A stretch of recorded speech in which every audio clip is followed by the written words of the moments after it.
Hi, and good morning and afternoon, wherever you may be. Um, hey, what's up? Welcome. Yeah, stoked to reconnect as well. Nice to see you in here. I haven't been on in like a few weeks either, and it's nice to be back in a timeline where I have time to do this. Um, I always feel like I don't have anything to make on these live streams, and then I remember that music is like writing music is like new every time, no matter what. It's like the nature of composition is that it's going to be different every time, even if it's the same subject. So, anyway, welcome, Philip, and Mech. I don't remember if you told me I can use your name or not on the streams, or if I should use your screen name. What have I been up to lately? I've been learning stuff. I've been using my spare time to learn more software. I'm trying to get better at what's it called, like dynamic music, nonlinear music, just because I like making it and I want to know the tools that are commonly used for it. So I've been spending a lot of my time learning those tools and learning like I guess yeah, not tools for mostly I guess for game music, game audio stuff. Cool. I'm just gonna call you Elminster then, because it makes me feel like I'm like Drist Dordan or something. I feel cool if I get to be friends with Elminster. Anyway, so for today's stream, my idea is to essentially write a bunch of melody using very, very little source material and using that source material to generate the other melody. So stuff that I do personally to get the music to write itself, as it were. And I ideally, in that process, end up hearing from you if you are watching and you have techniques that contrast with mine or are similar but not quite the same, and I get to try your techniques too, and we all learn from each other. So that's the idea here. In that stream starting soon screen, I was messing around with three notes. I think two or three notes is usually enough to start with. Just pick literally any two or three notes at random. I ended up with these. That's D, C sharp, and G. If you're watching from TV land on your piano, so I guess we can see it here, kind of like right behind my microphone. Oh, sweet! You got commissioned. That's awesome. I just got commissioned for some stuff too, and that's part of the other reason I've been MIA. Is I've been getting paid to do other stuff instead, which is cool, but it's also like annoying because I like doing this. And I've been thinking that I need to just literally just block out 4 hours on my Saturdays or something and say like I will be working on YouTube no matter what. I'm getting paid to do something else, unless someone's paying me specifically to be available at that time. So anyway, let's get started here. I'm going to jump over to my DAW and have a look at my session. Quite simple. I threw on one of my preset tracks here, just a resynth preset. Cheesy synth. And I've got a piano here. And if you're paying very, very close attention, you watch all my streams every time, you'll notice that the piano sounds slightly different. It's the same sample library, but I just took some time out of my day to EQ it in a way that's a bit more inspiring to me. I feel like if you get stuff that sounds good to you, you'll play it more. So to get started here, I am going to leave the tempo at 120 and leave the meter at 4/4, and I'm going to record that line. Let's do.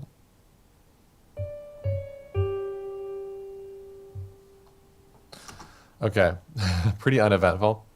Step 2 here, Let's zoom in on this a bit. I'll quantize that with the Q key. And let's just do that. So nice, really, really simple line.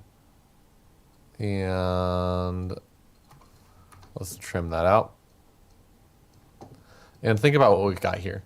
If we have implication of key, if we have implication of harmony, that's going to work already.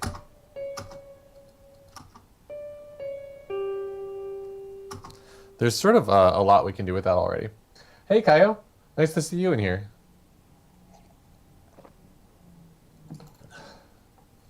What have you been working on, Kaio?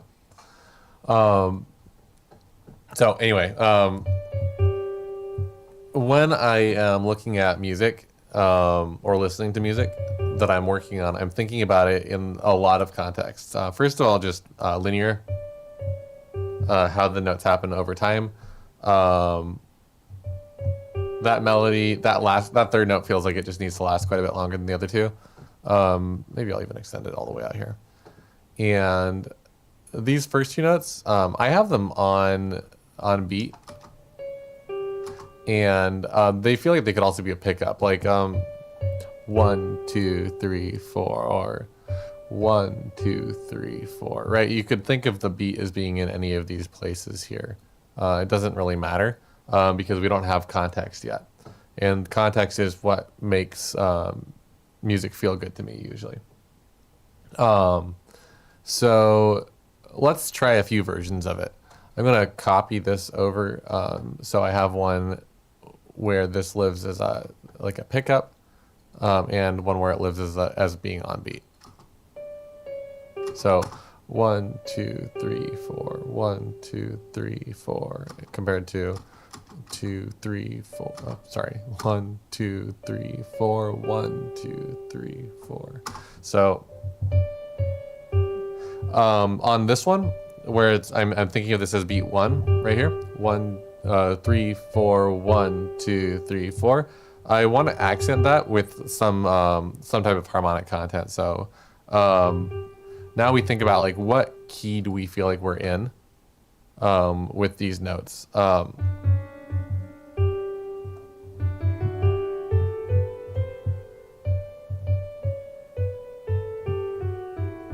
Do we feel like we're in D major?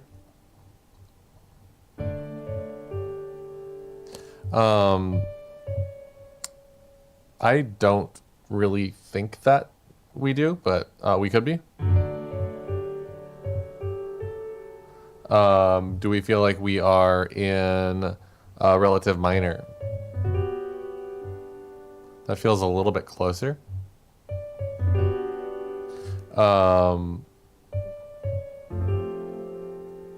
We could kind of go somewhere else with that. We could try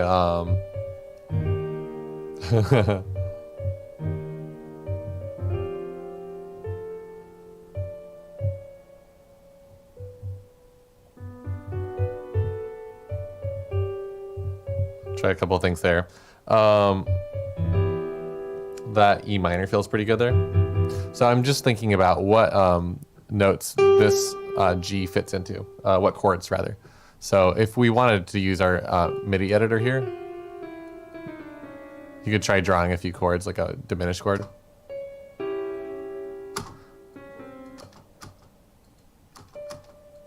Why is that? Kind of interesting on that C chord.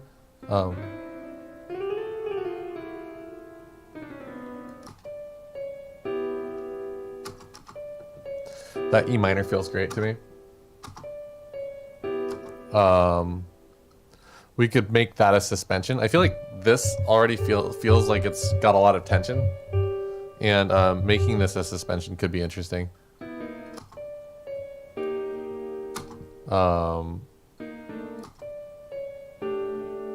That's kind of cool. That really feels like D major now.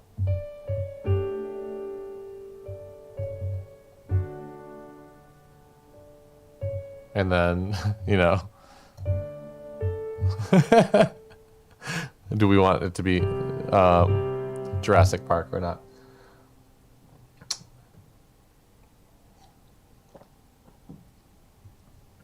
Kaio loves the progression. I feel like it's too early. I mean, that's a lot of pressure. I need to make it. I like it too, but I'm hoping I can get it somewhere cooler than this. Okay, here's where we can start getting a little weird with it. Make it like a sharp 11.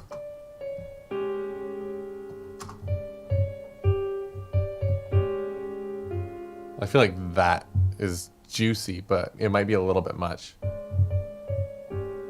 Hey, Han Dynasty.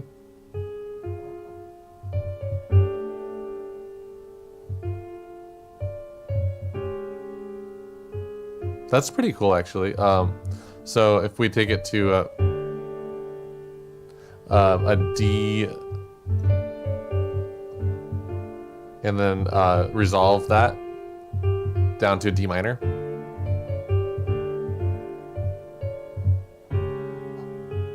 And then drop it down to that C sharp or D flat chord.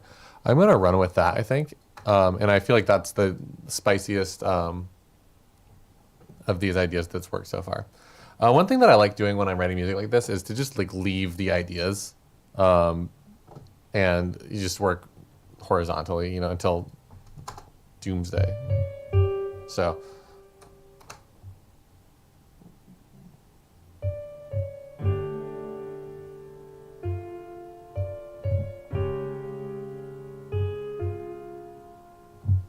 So, again, just in the interest of keeping track of music and being sort of objective about it, I just quantize this stuff. I don't think that it's worth it to have a nice human performance when you're writing music. Just listen to what it sounds like if the notes are played perfectly and see if you still like it. So here we go. Let's listen to that again.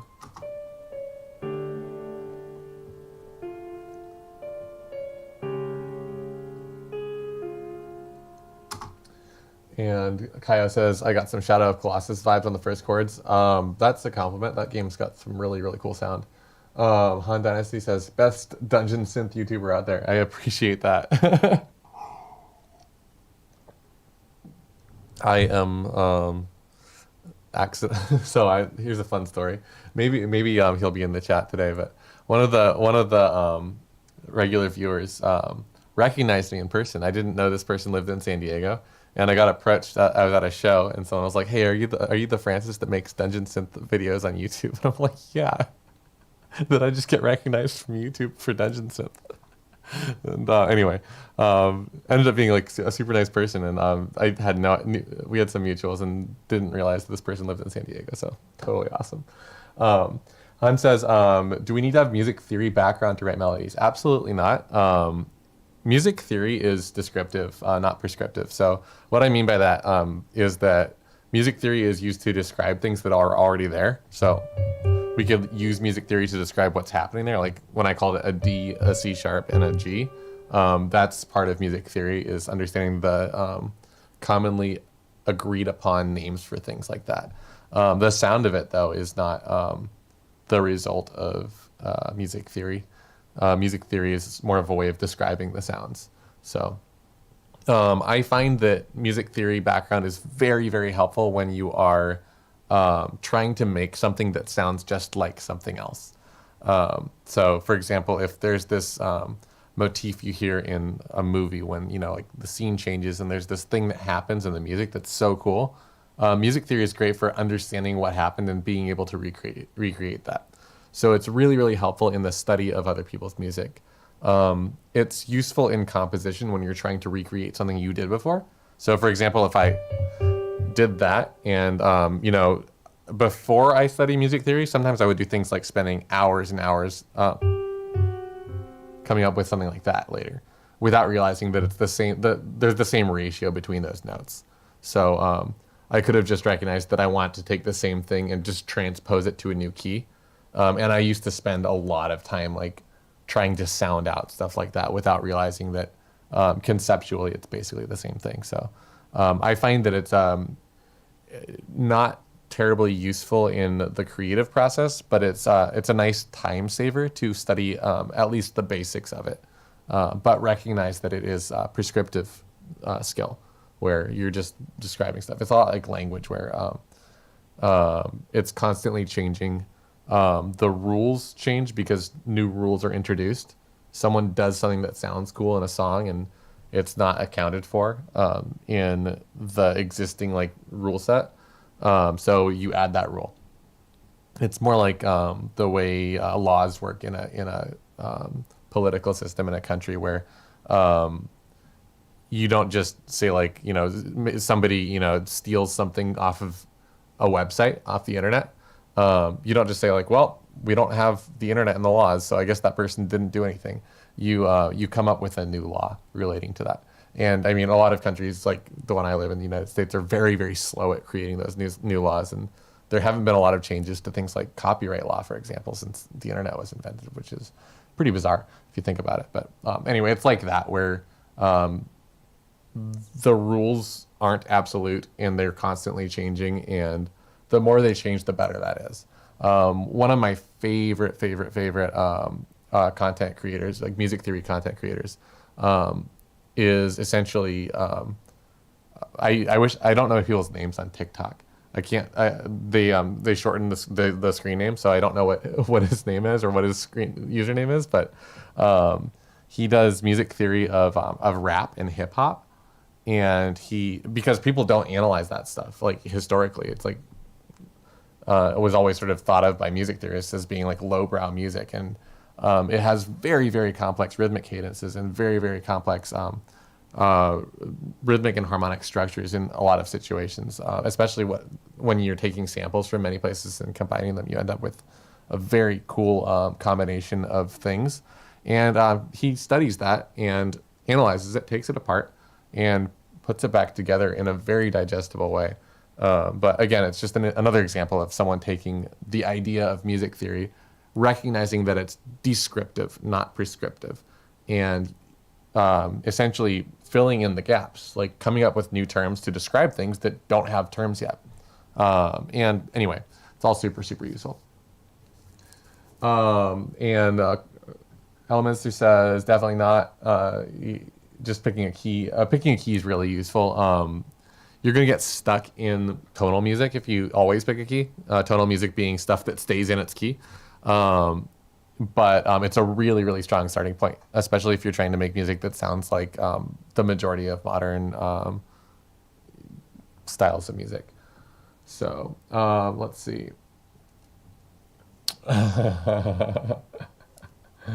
Hey Zig, what's up?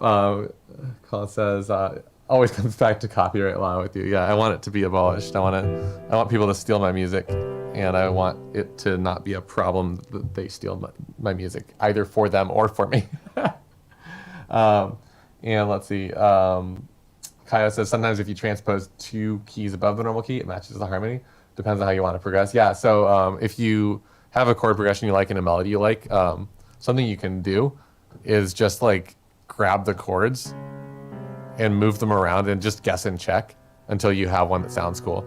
And we can do that here, actually. I think that's a nice way of writing music. So if we take this idea and duplicate it over here, I should not have done it like that. What we can do is just see if we like each one. Like that sounds cool.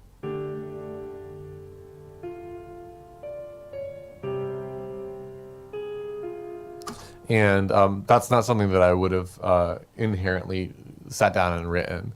But again, you can keep going and just try each one until you find something that you like.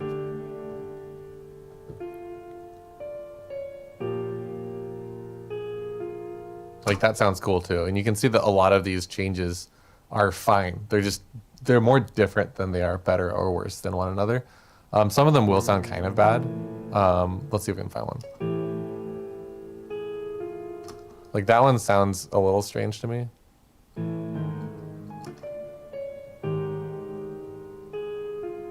I like that one. I like all these. I don't know. I don't have strong opinions about music. I just like the way a lot of notes sound. So what do we got here? as far as rap goes, pretty much only TPAB Eric Kendrick gets dissected at the level as most other genres. I do see Kendrick come up a lot, and the person I'm talking about whose screen name I can't remember, which is annoying. I'll have to look them up. Does dissect Kendrick periodically, so yeah. Okay. And Han says thanks a lot. I feel like people are coming around. Yeah. Yeah, Kaya says the last one's great. Han says they're all good. I agree. And again, this is sort of where I'm going with today's stream, is that when we write melody, like, it doesn't even really, you only need those 2 or 3 notes. And what we can do next is create like a melodic sequence of some kind, like take a similar shape and just pick different notes. And I'm going to put these back together and extend this MIDI item here because I want to do that within the same context. So again, I'm going to keep going with this idea here. And I think what I want to try is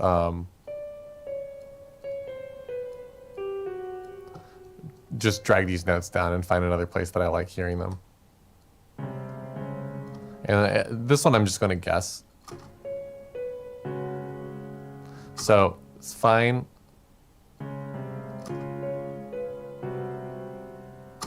And again, we need to hear in context.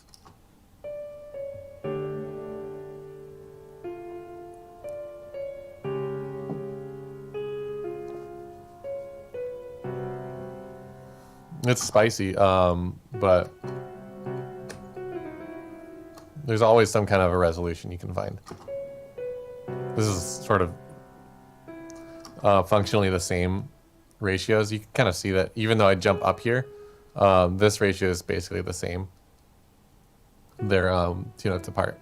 And again, like when I'm talking about the guessing and checking, where you're just taking your notes and dragging them around until you find something that sounds good, the one other music theory concept that I think is actually very important when you're writing music in this type of context, like on a keyboard, on a piano roll, MIDI editor style setup, even on an instrument like a guitar, unless you're very advanced on the instrument. The concept of the octave is probably the most important music theory concept. When you're just trying stuff out and seeing, like playing different notes until you find one that sounds good.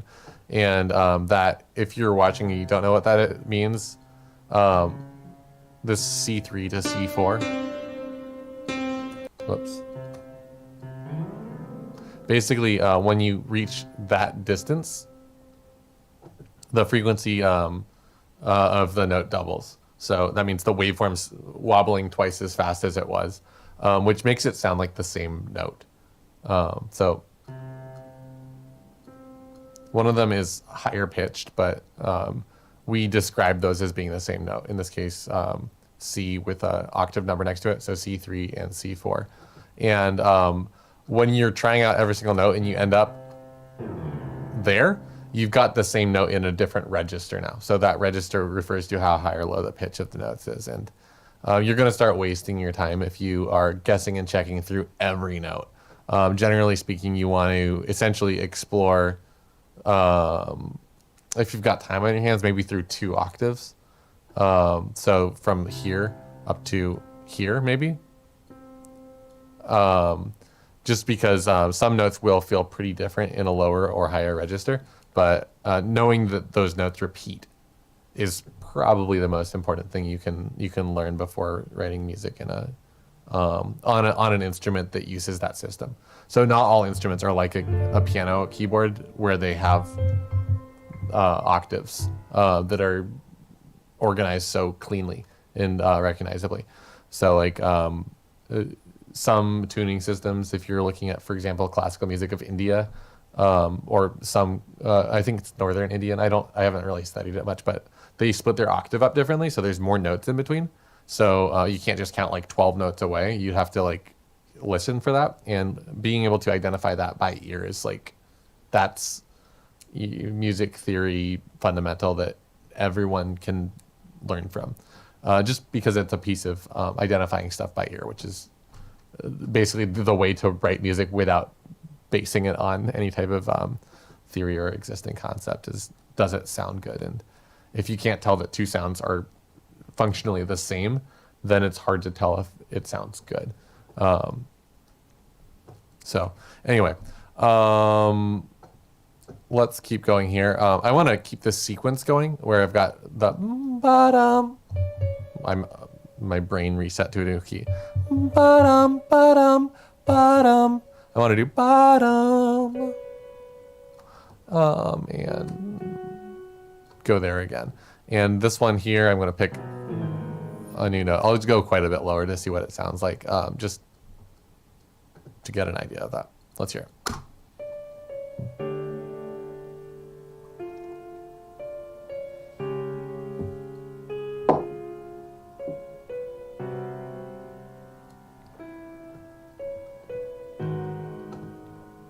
So,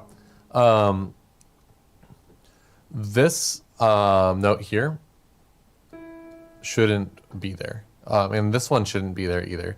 I'm hearing this in the context of the way I would describe this is voices. So I'm hearing these three notes as their own separate voices where they get to keep going. And then I'm hearing this top line as its own individual voice. So almost like, ba-da-bum. Imagine a person singing that.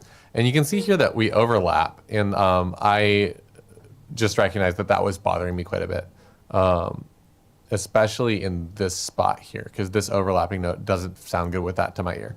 So I'm going to remove those overlaps and listen again, because that overlap was creating the problem. And again, when we talk about do you need music theory, one of the other things that I probably found myself doing before studying at least the basics of music theory is hearing stuff like that and not knowing where I had a problem with it. Just being like, it doesn't sound right.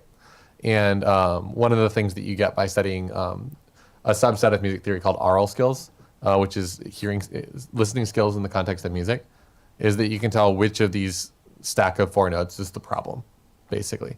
Like you listen through it and you're like, oh, it's that voice. You point to like one note in the arrangement and call it a voice. So that's one of the other really, really, really useful things you get out of studying music theory is developing a sense of when you hear, you know,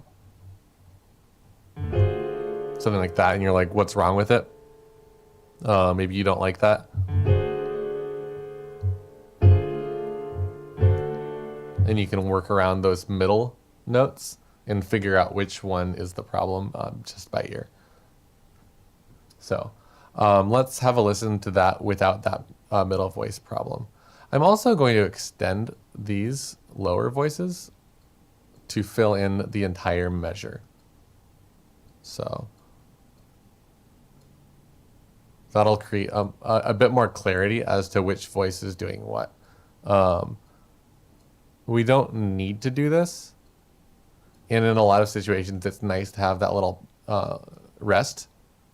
But if anything, I will create a rest and let that top voice live by itself for one beat. Actually, I'm going to try that. I kind of like the idea of that now that I'm thinking about it. So I'm going to pause for that one beat on each of these.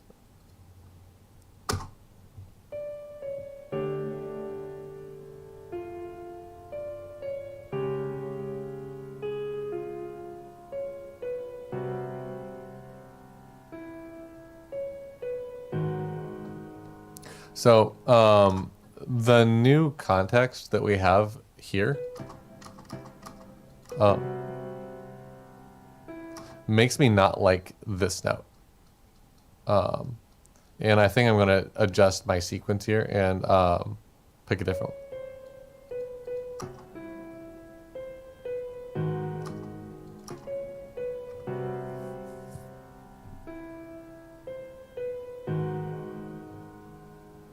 I like that more. I'm not in love with this low note. Well, low chord, I guess. And I think part of the reason for that is that we're just bouncing around a giant shape. And when all of your voices move together, that sounds great sometimes, but it tends to sound great in places where you're trying to create kind of an aggressive vibe, clunky aggressive vibe. Like I would do this absolutely in a metal song. And I think that I don't really know what instrument I want to use for this yet. Right now I'm using a piano as a writing tool. But my inclination is that the piano is definitely not the right instrument if I'm doing this. And I'm not sure if it's the right instrument for if it's the right chord progression for this melody, even if it was on a more edgy sounding instrument like an electric guitar. So that's my take, and I'm going to change this as a result of that. So Kaio says, yes, all progressions have notes that match and notes that don't. We have to know how to dose. Sometimes in jazz, we can use notes outside of the progressions, but we have to have common sense. Yeah. The interesting thing about that take is that enjoyment of music is subjective, just inherently. So we don't get to know what other people are going to like. And I think it's kind of fun to talk to someone who genuinely likes something that you can't stand. And in jazz is a great example. I really don't like most jazz when I listen to it. The notes don't sound like they were good choices most of the time. There are exceptions to that. I've heard jazz records that I think are incredible. And I've seen live performances that I think are incredible. But there is something about this style that I'm not into. And it's, I associate it mostly with like, I call it like Berkeley jazz, where it's like 20-year-old white kids that are studying from a book and thinking of jazz as a collection of right and wrong notes, where they're being like pretentious about it. And that's sort of not what the genre was intended to be. It was supposed to be like freeing, not restraining. And we end up seeing jazz get played in jazz clubs and restaurants and stuff like that, that is very much by the books, essentially following a set of rules that was written by musicologists in like the 40s, which is like completely ridiculous, I think, when you take a style of music that's supposed to be freeing or free thinking and you do that with it. So like an example of something that I would call jazz that I think is excellent, that's modern, is someone like Thundercat, where it's like a lot of people want to call that something else because it doesn't match their perception of jazz. But I hear that, I'm like, that's where jazz has gone.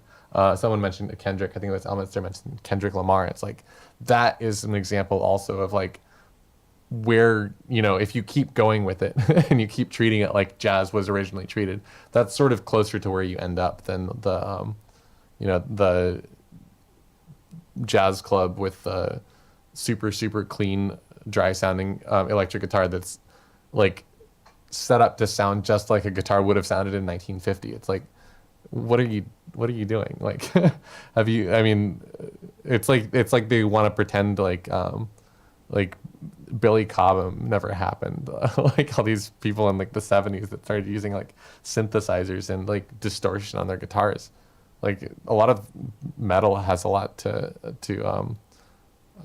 thank artists like that, jazz artists like that for. But people wanted to call it fusion because it's like not quite what they understand jazz to be.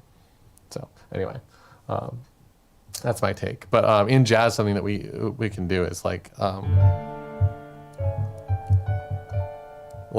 borrow the notes that are next to the other notes. So if you're doing, or if we want to take the meme lick, we can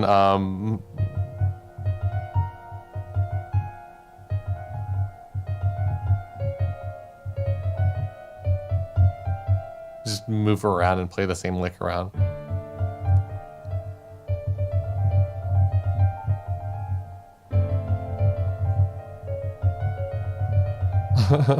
And I'm not good at playing that style, but a lot of it does those things where just going next to it, go next to the good note and then go to the good note and it resolves.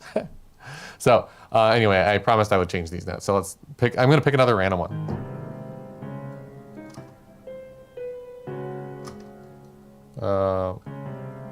We've been going down chromatically here, where each chord is one lower than the previous one. Let's hear that. kind of interesting.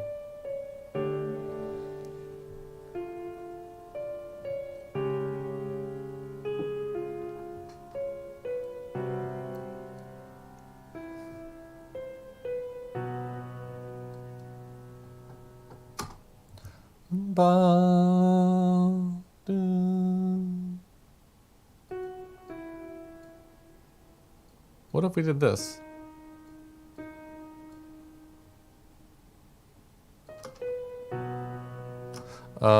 I think I was actually thinking something like this would be closer.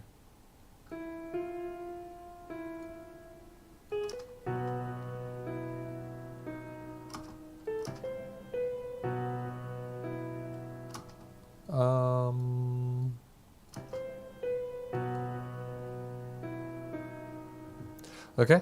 I kind of like that. Let's hear it from the top.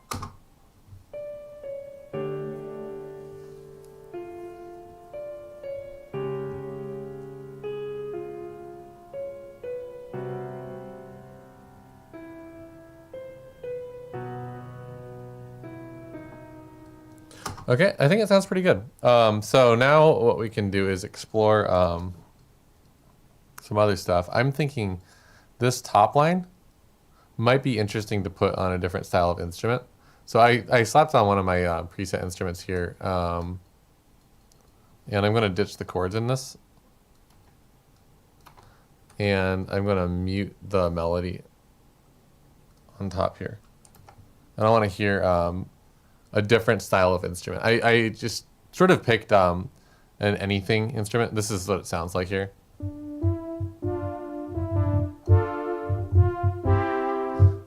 And I picked that just because it has a sustaining sound that's quite different from the piano, where the piano starts really loud and gets quiet fast. So let's hear that. Immediately, this feels too high, so I'm going to mute those too.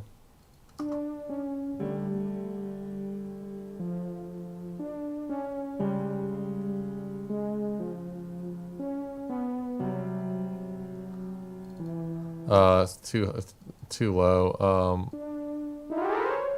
Pulling it up an octave.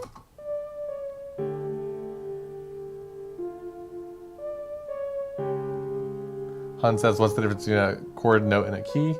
A chord and a key and a note. And then that sounds like Final Fantasy. Yeah, it sounds like a general MIDI instrument from like Final Fantasy VII era music probably, which is, I love those sounds. So I'm fine with that comparison. So when you enter the boss's chamber but don't know yet, yeah, and then you get like the same thing with just extremely aggressive drums. So Han, back up to your question, what's the difference between a chord and a key and a note? Let's come back to the piano and let's look at, over here we can sort of see I'll actually zoom in on this. So let's go here. So we can see the keys that I'm playing here, and this is where I'm looking. So a chord is a collection of notes, generally going to be 3 or more notes stacked. You can imply a chord by playing the notes in rapid succession.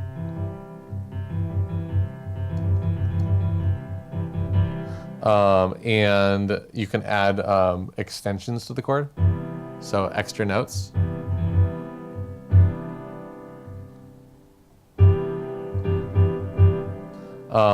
And if you go below 3 notes, you end up with what's called an interval, which is the distance. The interval refers to the distance between 2 notes. If we play the interval harmonically, that means we're playing it together.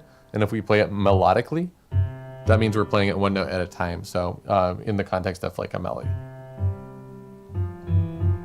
So in that case, I played a few intervals melodically and it created a melody. And if I played them harmonically,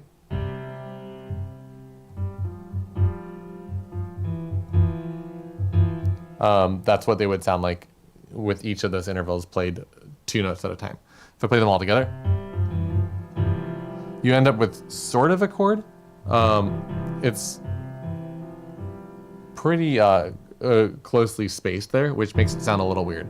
When you have a bunch of notes that are stacked together really closely like that, we often call that a cluster. You can turn that into a nice chord by stretching it out. So if I move this up an octave and move this up an octave maybe, or I don't know, let's move something like that. This one's a little bit of a weird one because this there isn't like a good voicing for that. In my opinion, I just don't like that chord. So anyway, that's a chord. It's a stack of notes, and generally speaking, there's going to be voicings that sound really strange and clustery when you stack a bunch of notes together, and we call those clusters.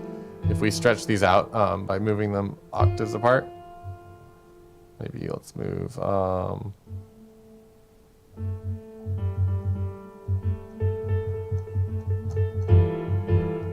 something like that. It's pretty gross. So generally what we want for a chord is to have skip in between notes, basically. So if we have a scale, which is a series of notes, then we skip every other note in the scale, and we end up with a chord. So that's a chord. What else do we have here? A key is a collection of notes that sound nice together. So, for example, if we stick to all white keys and start on a C,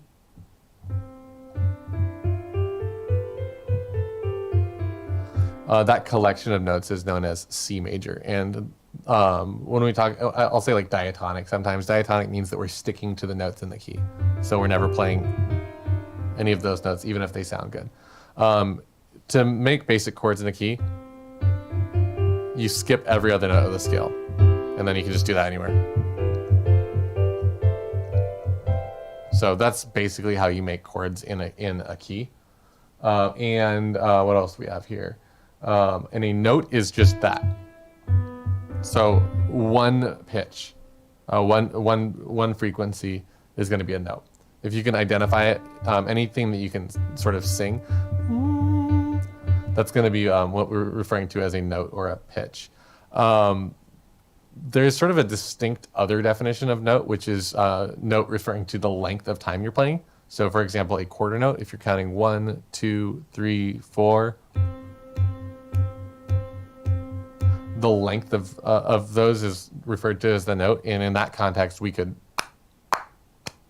use an unpitched sound, something that we can't sing. It's really hard to figure out what pitch that clap is at and sing that back to us. So sometimes note refers to the length of the note, sort of a shorthand for note length.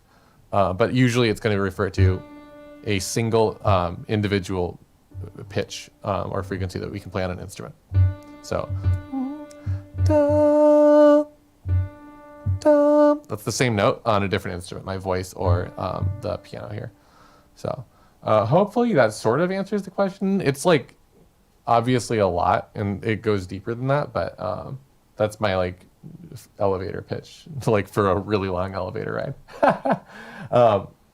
Cool. And Piff Paff Pook, Piff Paff Poop, I can't say your name. Piff, I will call you. Hi Piff. And Kaya says, Francis, have you ever taken music lessons, or am I self-taught? You're self-taught, and your luck is relative ear, which helps a lot. Relative pitch helps a ton. I am not self-taught. I started sort of on my own, but I think that even, looking stuff up on the internet isn't full on self-taught. It's sort of self-taught. But I'm not. I have like a university degree in this stuff, so I'm very far from self-taught. Was it worth it? Yeah, it was fun. It wouldn't have been worth it without the scholarships. Like it would have been a little bit too expensive, but I didn't have to pay for it, so it was great. And I'm happy to answer any questions from that, and you can learn it. I can't give you a degree, but I'll tell you anything that they taught me. So there's that. Anyway, I don't like this instrument in this context. So I think what I want to do here is unmute these and try that instrument with all of it instead of just some of it. Let's hear that.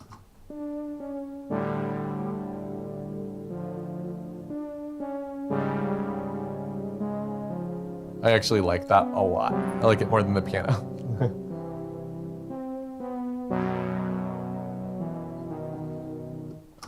I want to do the Zelda thing.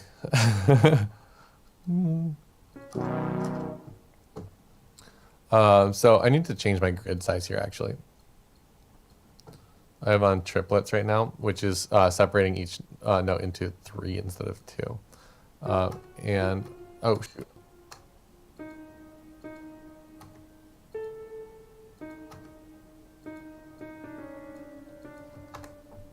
Of course, I just did that on the piano line. What am I doing? I want to do that here. And I think I need to do that again. Triplet, yeah.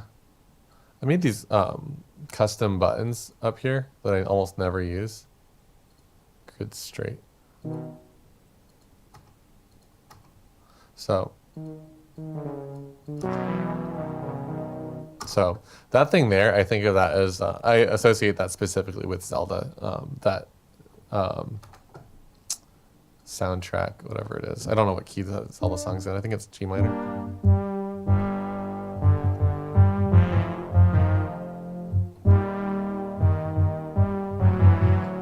That thing, ending up on that with that major feel. That soundtrack has a lot of what's called secondary dominance, which is a chord that you borrow from another key. So you stay in your key until you get to that spot, and you can get some really delightful sounds out of that. Anyway, in this context, it sounds like this now.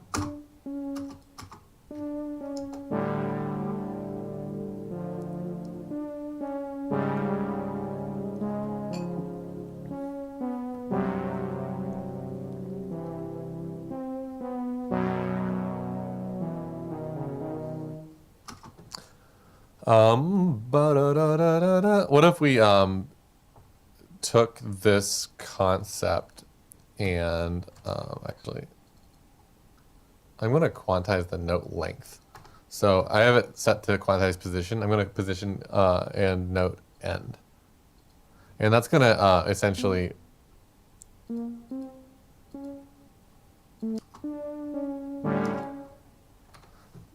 clean up those edges.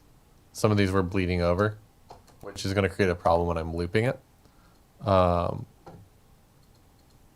So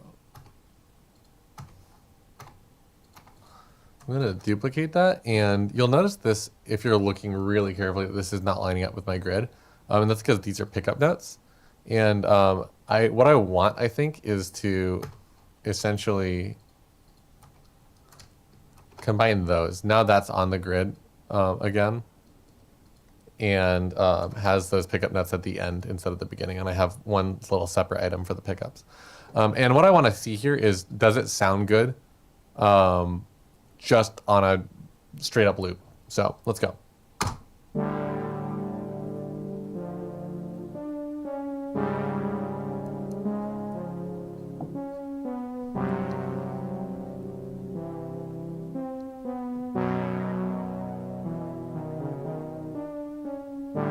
And my answer right away is no, I don't like it.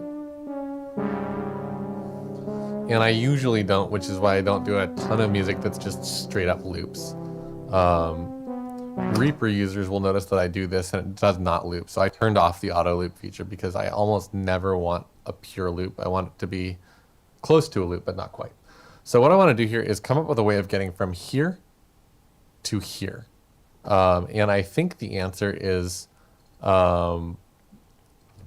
actually probably this much extra music. So extending the part far enough that I can come back to where I started. But one thing that I want to try before doing that is, and I'll try it over here again, just because I always talk about like leave your stuff there, come back to it later. you don't want to lose things you're working on, especially if you know, are on YouTube and someone in the chat's like, what's the thing you did at 2 minutes and 45 seconds? And you're like, I have no idea. So anyway, what I want to do here is see if I can find my way from this to that sort of efficiently. I think the obvious answer is like making this little thing.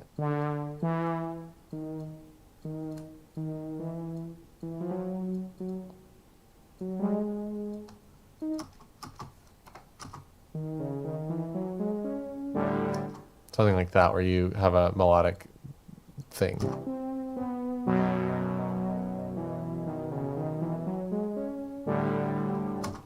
And it's better, but I don't love it still.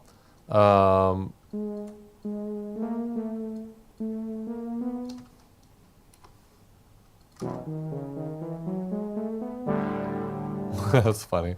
So let's hear that from a little earlier. I'm not going to play the whole thing.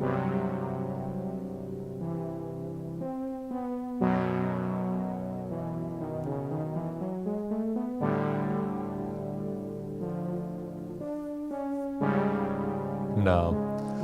I think what it wants really is for this to be different source material. And to do that, I'm going to improvise on it a little bit. So,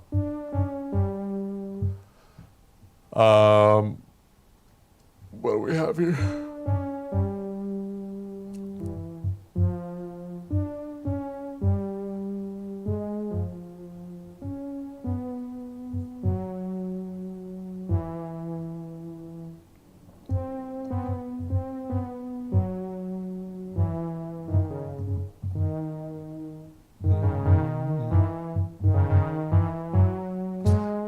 I kind of like that idea. Going back up at this same rate. So essentially borrowing this motif, and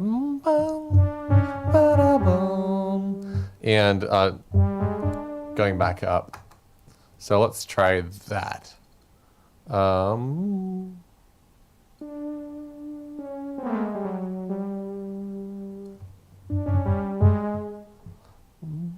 And I'll do this thing too.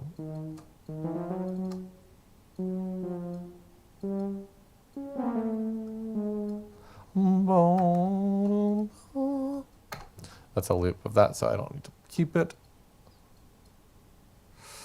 And this needs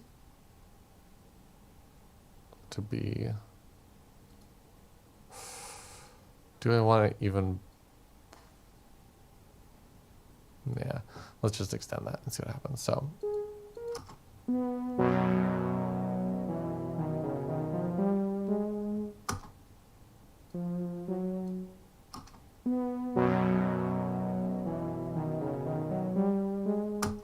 Kind of strange. I am trying to reuse some of the notes I've already used here.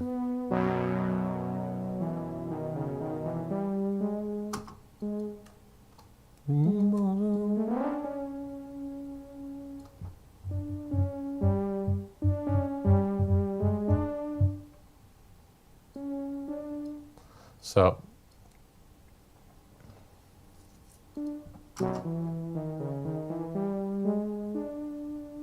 just playing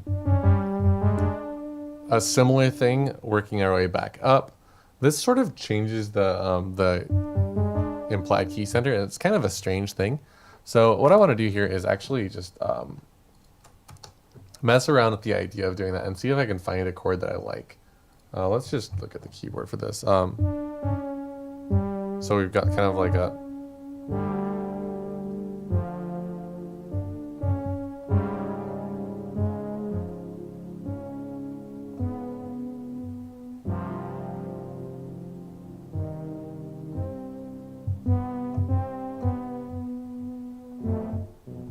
I can't remember what that was. Where even am I?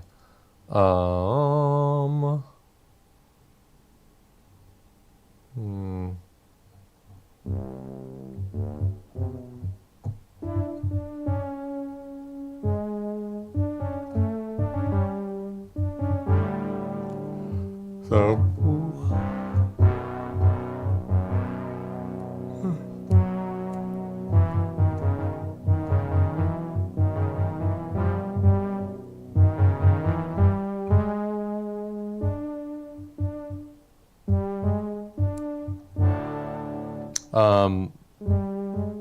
So that's kind of cool. I'm looking at that top note being a D.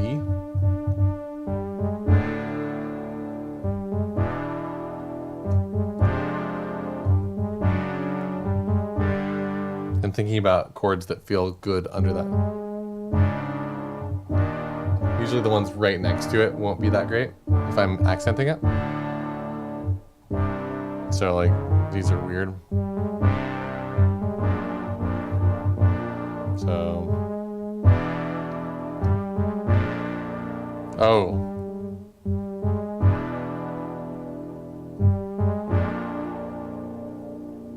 I really like both of those. Let's do that. Okay.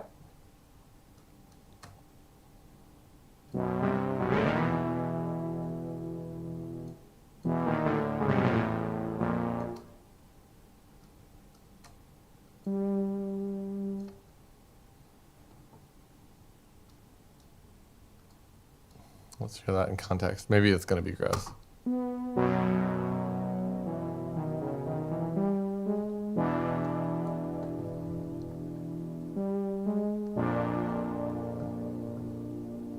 So I like it, but it needs more. I think that this inherently needs a counter melody, which is where you react with the melody. Let's switch back over to Reaper so we can see what this looks like right now. And basically, I think that once I introduce these fast notes, I'm going to get bored if I don't have motion continuing in here. So I think I want a second melody that reacts to this first melody. Because that, what is that? Feels a little bit, feels a little bit lonely.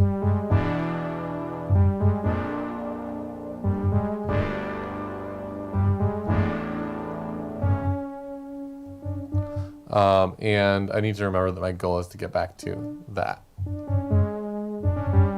So, kind of this awesome combination. I'm glad someone else likes it because it's a strange one. I think it's a strange combo. I want to hear it in context, though. Again, a lot of composing is really just being willing to sit with the stuff you've written and listen to it and see if you like it.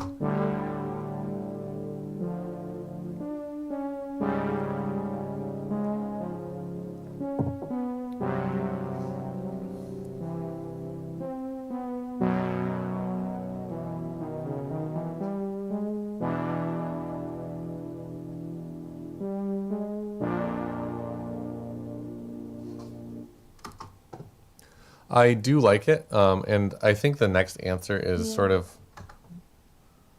I'm going to loop those two.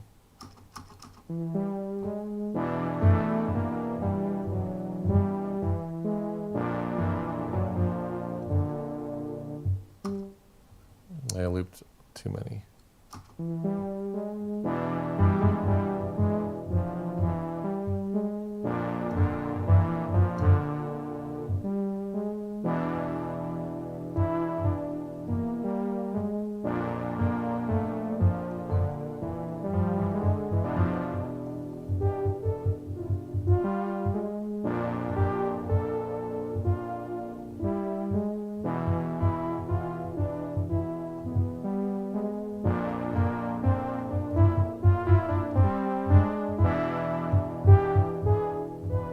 So I think there's space for that counter melody thing to work that I'm talking about. I just need to figure out what the notes are.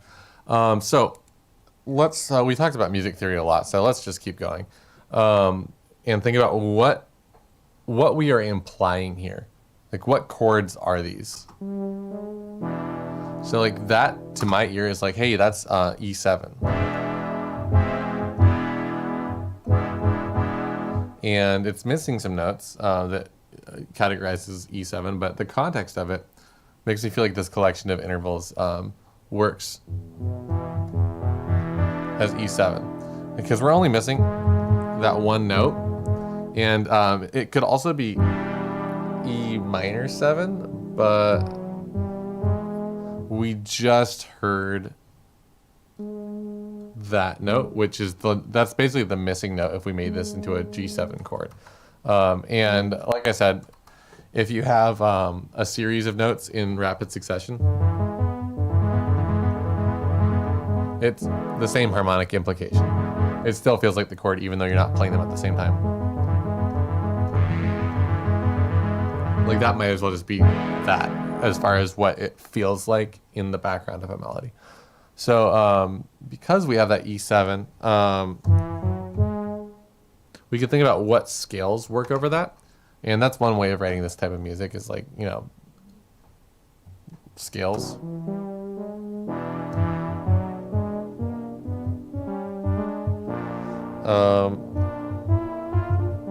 And ideally we find one that feels decent with both of these. And this next chord is a B flat, which is, this is sort of our progression here, which is cool.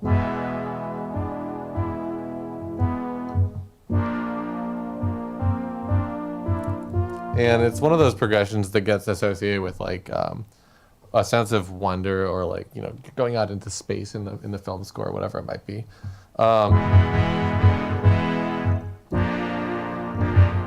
And it's dicey. It feels like a key change. I think there's a YouTube video analyzing this progression, and they call it the God chord or something like that. I don't know if I want to give a chord progression one name that makes it sound like it's one chord. I think that's a terrible analysis of it, but it sounds. They also don't have the 7 in that analysis. Basically, what we're doing here is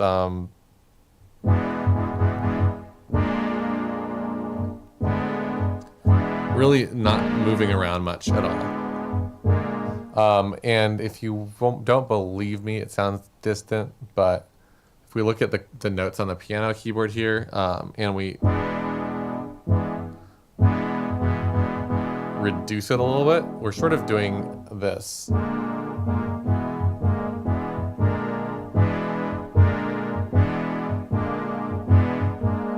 So I think I can boil it down to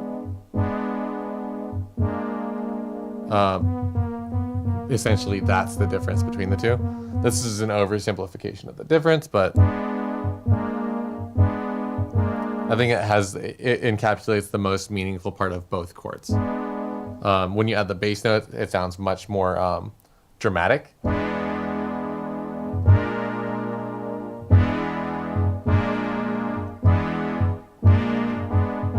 But that does it for me. That's enough. So let's hear what just those two notes sound like.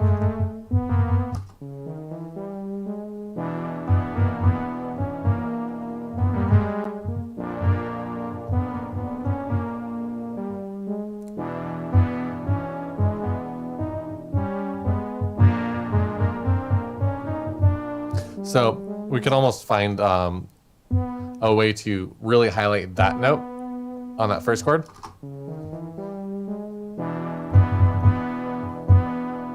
And then this note on the second chord.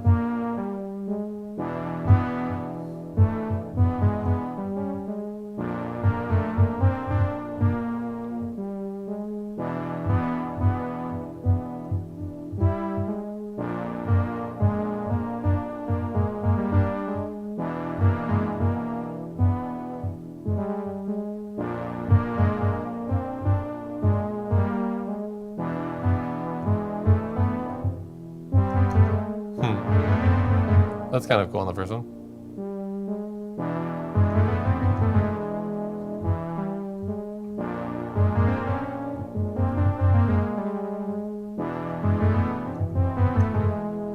Yeah, so I think what I want to do here is something with that and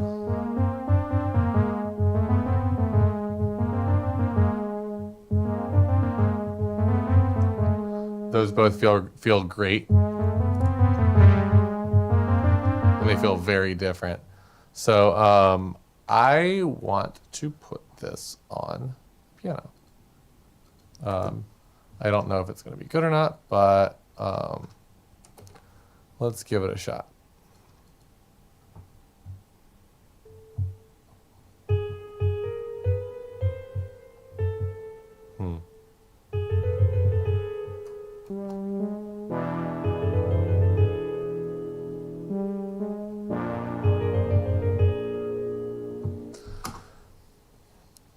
Hi, Bruna.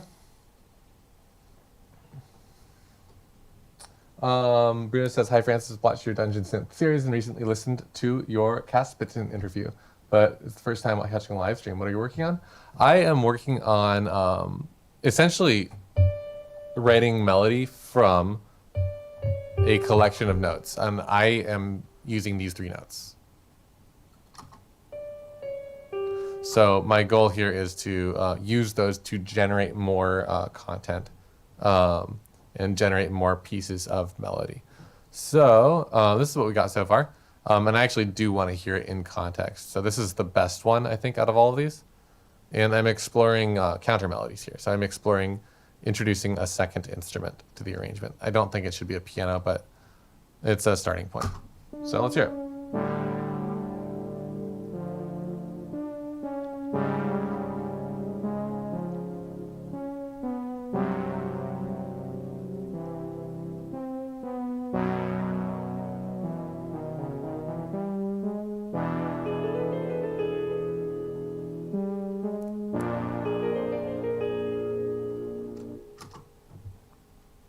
Yeah, it's cool. I think this could do more. I am quantizing these. And I am going to consider ways to make this more interesting. Maybe starting with just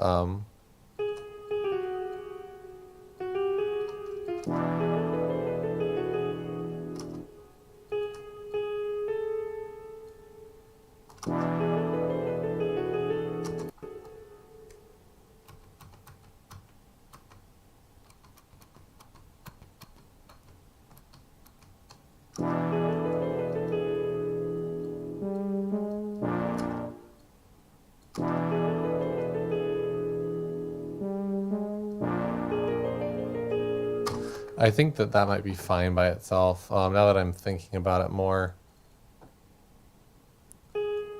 And I think it might just want something else happening here.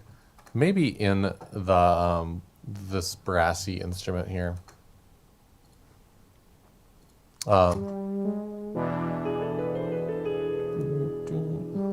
Yeah, let's try working our way into that faster.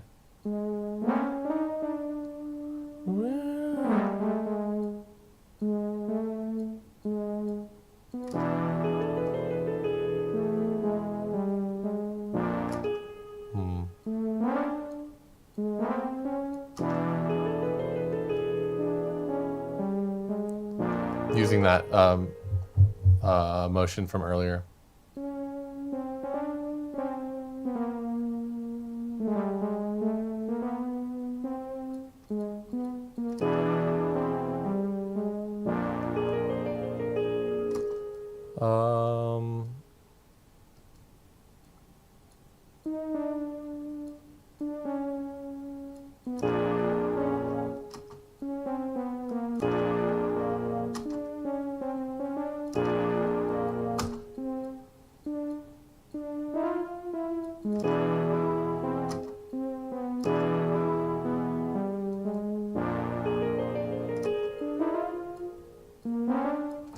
Okay, trying that out, and let's loop this and see if it feels half decent.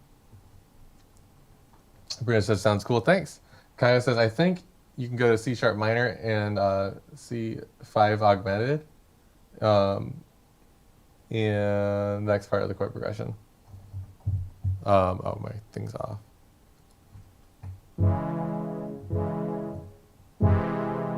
That could be really cool.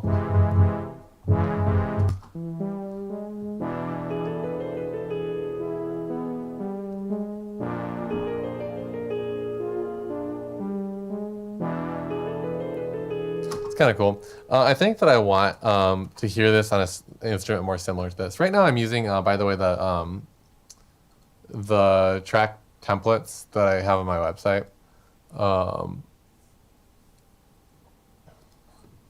So if you like these sounds, they're free on my website if you're in Reaper. Let's hear this.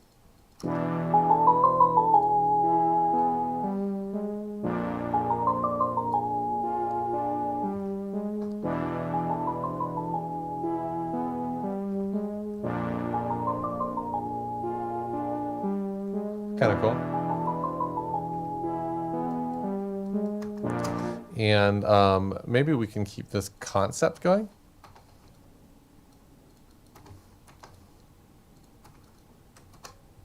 With different chords.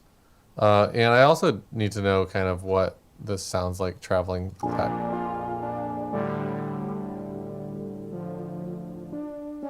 Okay, it's fine.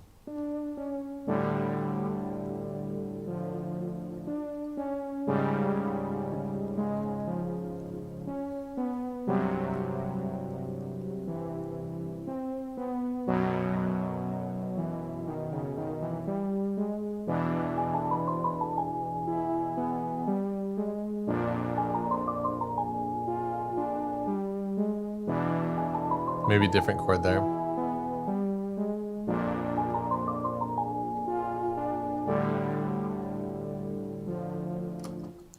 Oh, this isn't long enough.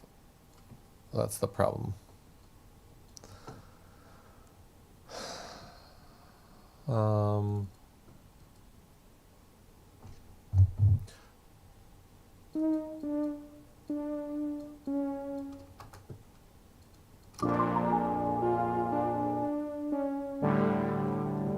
Okay, and that's where I'm trying to get back to.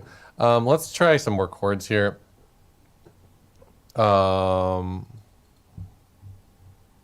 We were doing what?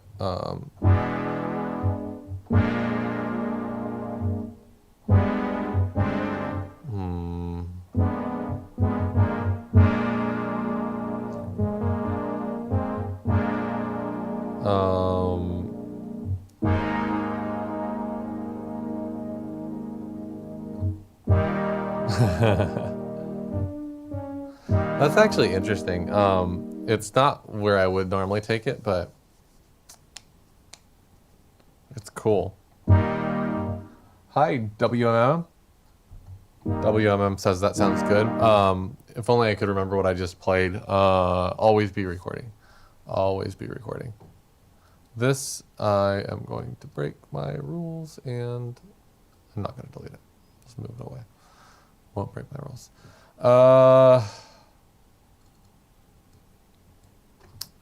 So combine those, and this one, doing like a, let's go back to that.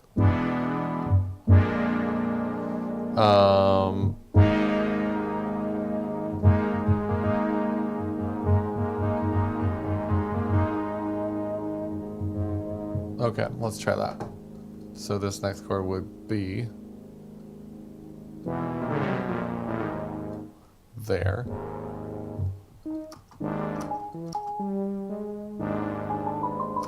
And I need to mute this for now. Come up with something that works with that later.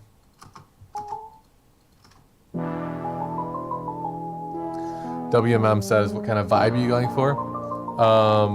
I wasn't really going for a vibe here as much as I was trying to turn three notes into something. I've been starting there and just extrapolating from that, seeing what I can come up with. I'm getting creepy MS-DOS game vibes from it right now, and I don't have a problem with that, but it's not what I was expecting to get. So I don't know if that's the right.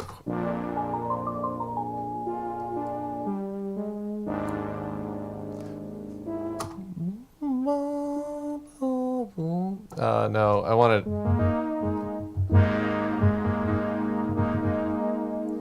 to be in here.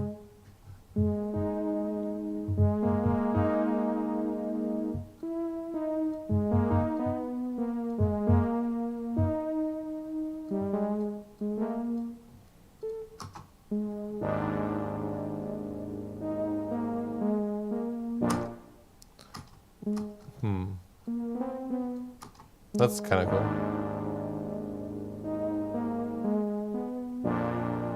Ooh, I actually like that.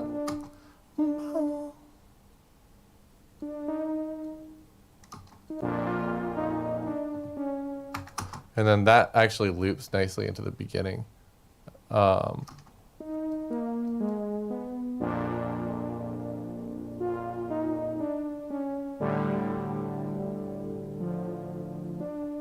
Kind of weird, but weird is fun. Let's do it. Let's go. This little thing here is gonna create a problem. Oh well. We can just follow.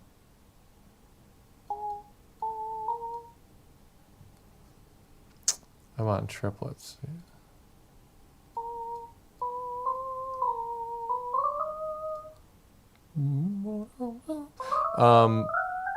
Let's actually.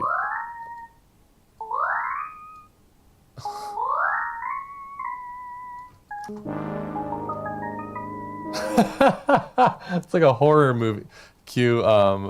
Actually, that's more like a horror point-and-click adventure game cue from 1993.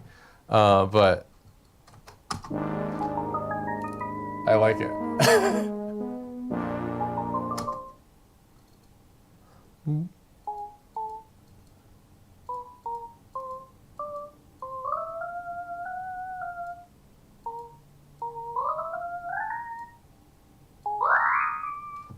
Let's go with it. Let's run with it. WM sounds like a Sierra game. Yeah, like King's Quest or something, huh? Bruno says, is this a specific project or just a creative exercise? Just a creative exercises, really. It's I do these as creative exercises, and then, you know, like maybe 10% of the stuff I make on these ends up being like, from my perspective, cool enough to put into a song. So I will borrow from it, and, you know, like once a year or so, I'll just put up like a bunch of samples from stuff I've done on live streams, or like an album or something like that, of just instrumentals that that are material from these that I'll sit down and go through old files, mix, master them, whatever. But this is mostly a creative exercise, just to practice writing melody. Yeah, Super Mario World. It's like this type of thing. You put that on super high speed. You get like a sound effect from one of those games. Actually, any of this stuff, you put it on super high speed. Like do any of this stuff with just play rate, just squished. Okay, maybe not squished that much. Squished within reason. Yeah.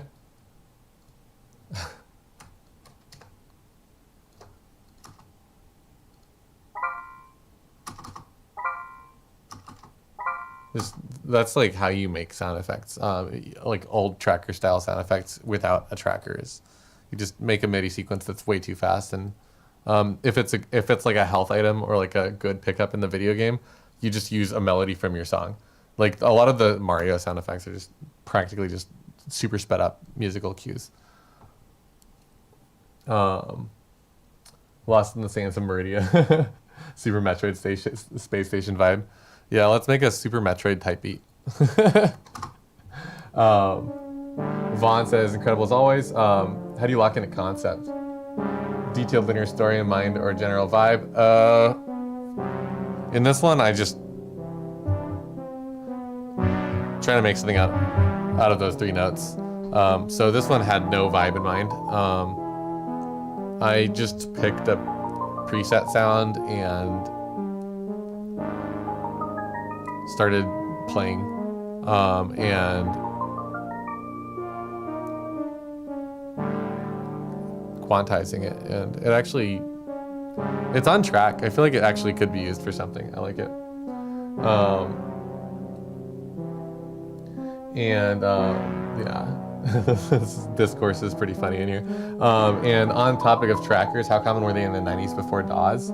I wasn't around for it, but it's my understanding that trackers for casual music making weren't really a thing until the like retro movement. Like they were used out of necessity to make music for video games. Like it's basically like a graphic user interface that is a slightly better replacement for just, you know, coding in the frequencies and the settings of your sounds. I'm not sure though. That's a good question. I just don't think I've ever heard tracker music that wasn't either the soundtrack for like a Super Nintendo game or the, you know, like from a throwback style release, like, you know, like a Nintendo style sample pack type thing. WM says specifically for DS. I'm assuming I'm assuming you mean Dungeon Synth and not Nintendo DS, even though those are actually like if I didn't make so many Dungeon Synth videos, I would assume you were talking about the Nintendo in the context of this conversation, actually, which is really funny. But I think you're talking about Dungeon Synth. And I don't know. I don't think anyone used them for Dungeon Synth in the 90s. Pretty much all the 90s Dungeon Synth I'm aware of is made on what do you call them? Rompler keyboards, like the old Korgs and Casios and stuff like that. And you just you wouldn't sequence it usually. You'd like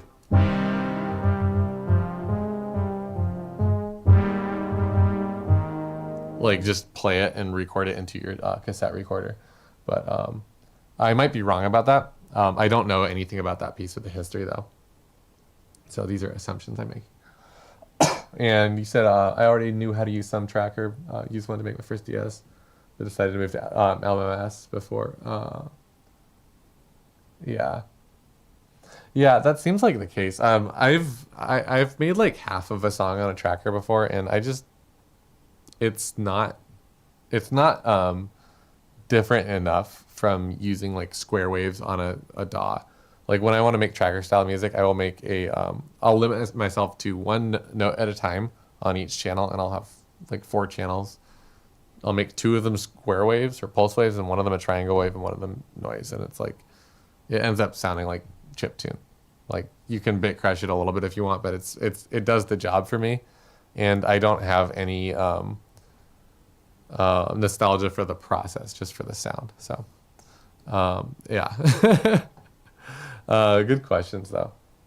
So anyway, let's see what this feels like if I add more stuff to it. I feel like introducing this second track here, which is more of an additive style sound. I call it a monkey piano because I associate this type of sound with Monkey Island. Specifically 2 and 3, I think. But I want that to keep going.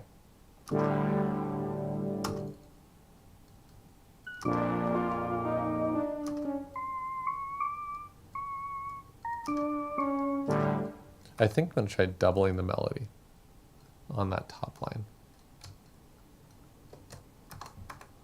Copy that. Make sure the right track is highlighted. Yeah, right there. That should do it.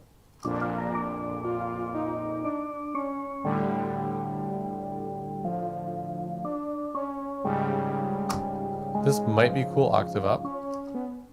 Let's try it.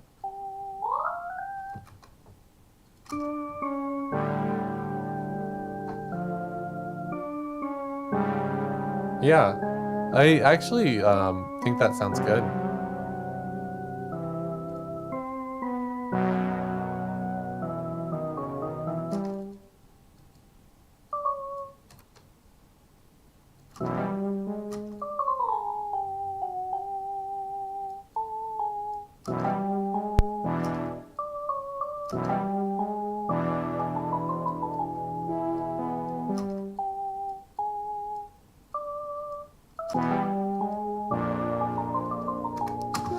filling in these blanks.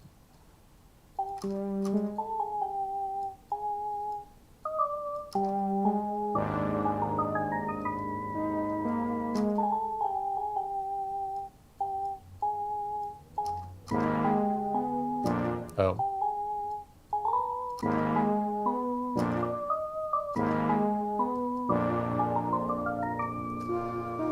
Okay, that feels pretty good. And I think what we want to do here is make these more extreme. Let me show you another thing related to this. I'm going to check on the chat real quick. It looks like it's popping off a little bit. So on topic of trackers, okay. Yeah, elements. Okay, now you talked about Rompler keyboards. My doubt on how Mortis recorded all those pads and sounds. Did Mortis use a 4-track? That's a good question. I know I've only like actually talked to him about this stuff once. And he's into like hi-fi shit like I am. Like he's got he's actually some of the same hardware synths that I have. I know he didn't have that stuff back then though. So I'm not sure. That's a great question though. And if I have another chance to talk to him about it, I'll try to bombard him with some of those questions. But yeah, I actually don't know. It sounds like it's done on a cassette recorder. It sounds like Rompler style keyboards, but I don't know. Forbidden Magic, the Vampire Fangs Elfius. Well, yeah, I mean, if you wear Elfius and a black cape, you can just like tell someone to record it for you and put your name on it. Not saying he did that, but like he had the power to. It's just magic. Yeah, necromancy works better. Anyway, don't blink because you'll miss this. I want a little bit of a build here. I want this to be a more extreme version of that first one. So these like longer little cues here, I'm gonna do sort of a tracker style trick where you double up these sequences. I'm having the length and going up an octave in between. And this type of stuff really sounds chiptune-y.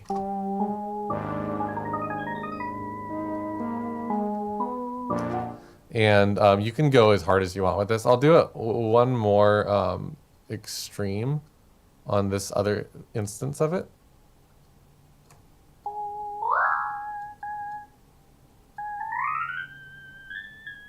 And this one's gonna sound like a power-up in an old video game.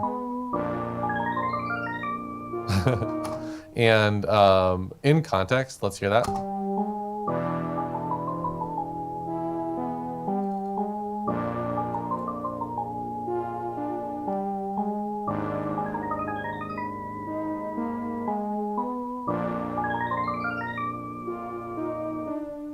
And again, you can just take this concept as far as you want. Let's try it with a straight grid and 16th notes. Oh.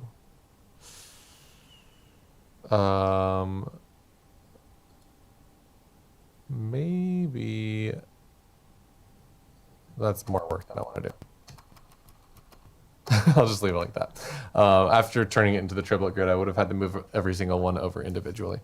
So anyway, that's really all there is to that. And what do I got here? I was thinking that I would take this melodic concept and build a couple of things, and I sort of did by making like an A and a B theme. But there's one or two other things that I actually wanted to do in today's stream. I already did my 90 minutes, which is what I usually cut out for this, but I think it's cool enough to keep going. I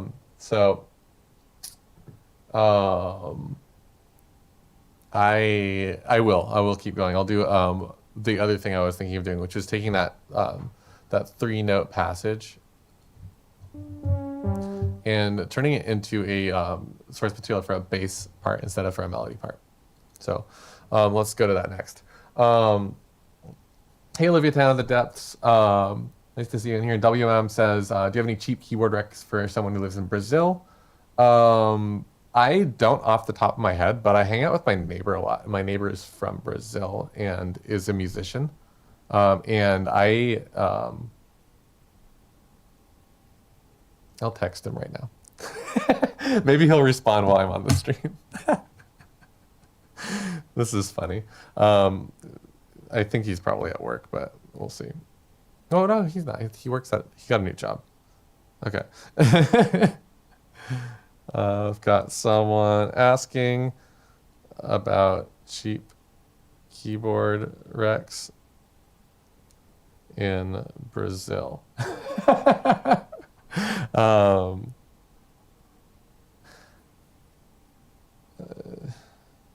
What's the I don't even know what customs and shipping stuff is like, because my recommendation is always like look for something used on eBay or Reverb, but I'm not quite sure what that's like. Casio keyboards are fine. I have one that I like and one that I hate. So it's like if you can try it before you buy it, I would do that because some of them totally suck. Some of them I think are awesome. Like the SK1 is really cool because it samples. The built-in sounds are mediocre, but with reverb it sounds great. I don't remember what the other one I've got is, but it sucks. It's like every sound is awful and the keys feel like they're gonna break whenever you play it. Yeah.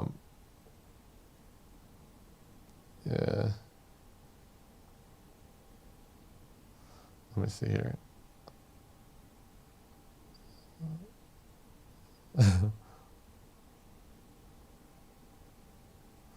Okay, I sent the text. Tell him to play video games with me after I'm done with this. Yeah, Casios are mixed bags. Absolutely. The big problem with them is the componentry. A lot of the sounds are excellent, but some Casios have like among the worst componentry of any like hardware, like music device I've ever used. Some of them are just like they really feel like you're going to break them by touching them, and those are the ones that I generally like recommend avoiding. They're portable. The small synths are all pretty good because they use you have to use sturdier components. The big ones are like they assume for the big workstations you're going to leave them alone. I assume the ones with the weighted keys are decent. I've only spent a few minutes on one at a trade show before, but they seem a little bit more solid. But yeah, all the new Casios seem decent actually, with the weighted keys, the workstation keyboards. But yeah, if you can try it before you buy it, I would. That's my recommendation with Casio, because some of their stuff is excellent and some of it is horrible. Casio's CZ for Philosophem. I don't know. I don't. I've never really kept track of what Varg does, just because like he's one of those people that like sucks enough that I don't even want to like his music.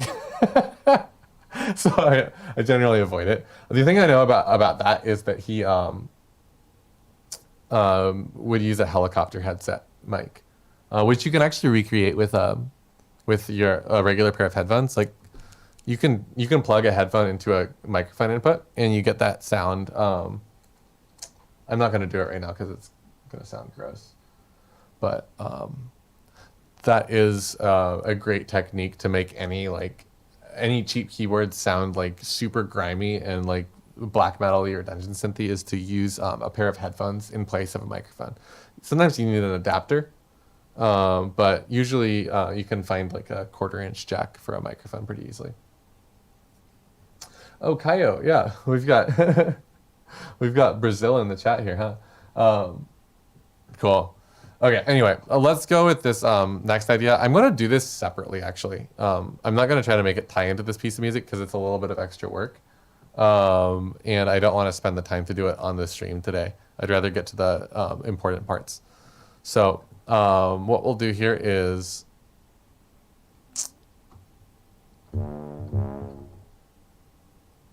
Sounds like a tuba. Use that as a bass line now. Oftentimes with bass, I like to slow stuff down by about halfway.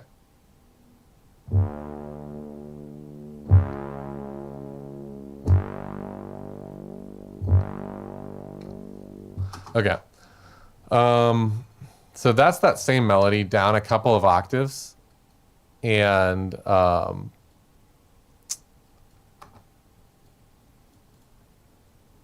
with the rhythm adjusted so it feels a little bit more like a ominous bass line.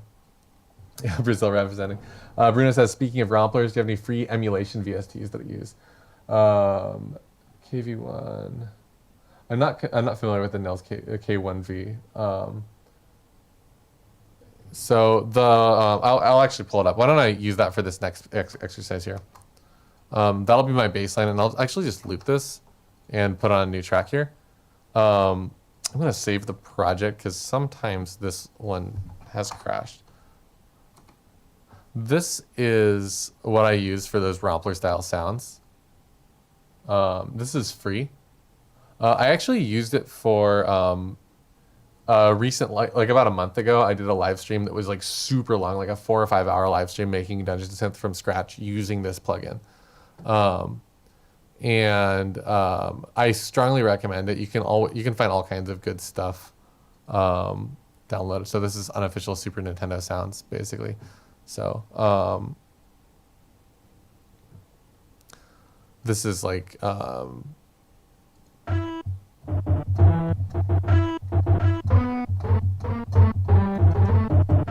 like that type of sound.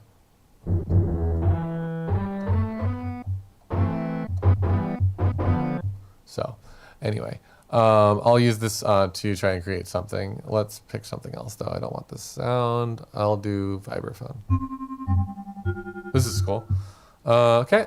And again, we need to go back to the drawing board and think about like, now that this is a bass line instead of a melody, what key are we implying?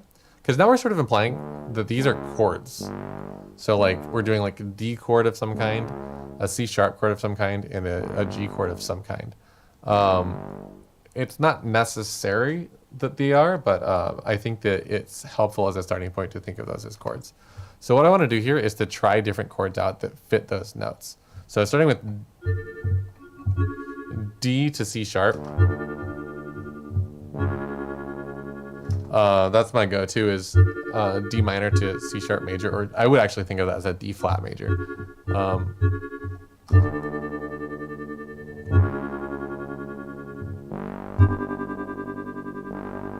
And that last one there, since we've got that G twice in this progression I've made, I kind of like the idea of instead of having a G both times, you do something that uses a G in the bass.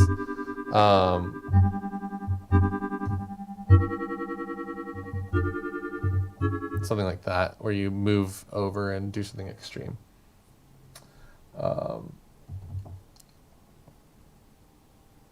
Let's see. Music. My neighbor responded to that text.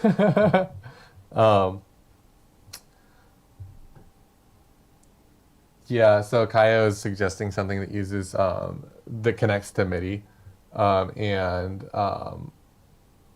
that's probably one of the more important ones. You can find MIDI or USB MIDI to make sure that you can connect your keyboard to the computer and have access to these sounds too. That's especially if it's your first keyboard, I recommend that strongly. So I'm gonna try these chords real quick. So D minor, D flat major, G. G is maybe.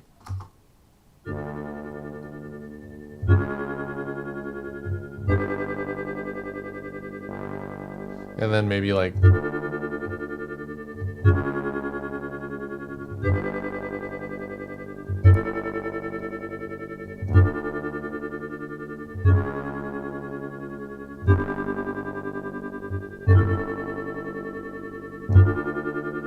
okay, I kind of like that with the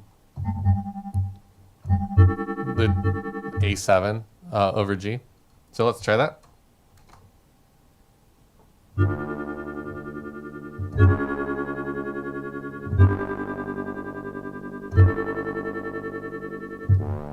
And see if we can make something with this chord progression. All right. Why didn't that quantize properly? Oh, because I'm on like a tiniest grid, 64th note grid. Okay. Always check your grid size before quantizing. Okay. Let's see.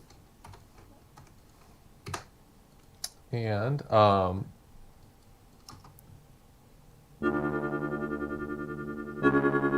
that's so funny.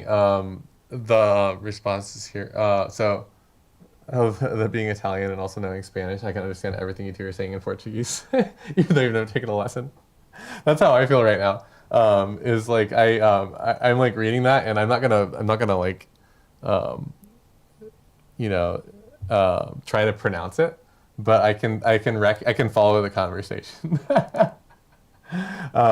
That's so funny though. That WMM says that tuba sounds like something from Earthbound. So that tuba is the brass synth patch from earlier, and it sounds like a tuba from Earthbound. But it's funny because this is actually based on the Earthbound sound fonts. So this is actually like closer to a sound from Earthbound than the other one would be. Let's see. Actually compare it. Let's pick a brass sound here and see if it sounds brass, synth bass, tuba. Okay, let's compare this. I'm really curious to hear what the Earthbound tuba sounds like now.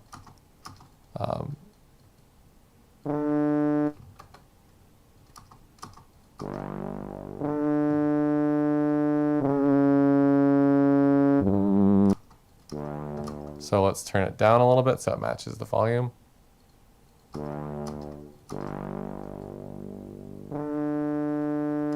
And this sort of needs to be an octave down, I think.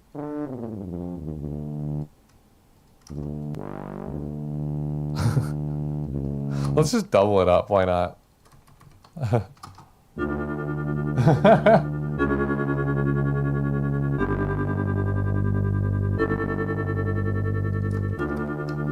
Okay, there's our new progression.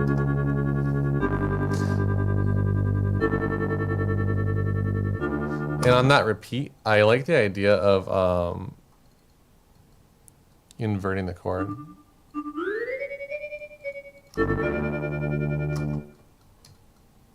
So I'm just taking the bottom of the chord and bringing it up an octave. All right. Kaya says those vibes are gold. Yeah, they don't sound anything like a vibraphone, and they're totally amazing. I think they sound awesome. And that's like the cool thing about like cheesy sounds or cheap sounds is that like they don't sound like the original. They're like their own thing. Yeah, and it's totally Earthbound style.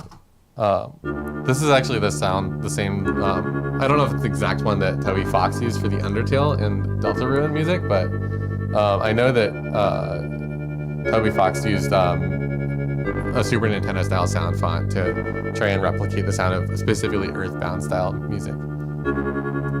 Okay, this is cool.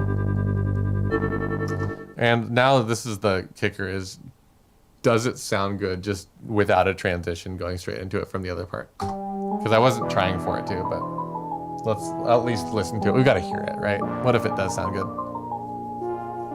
I can start jamming along with it on this monkey piano.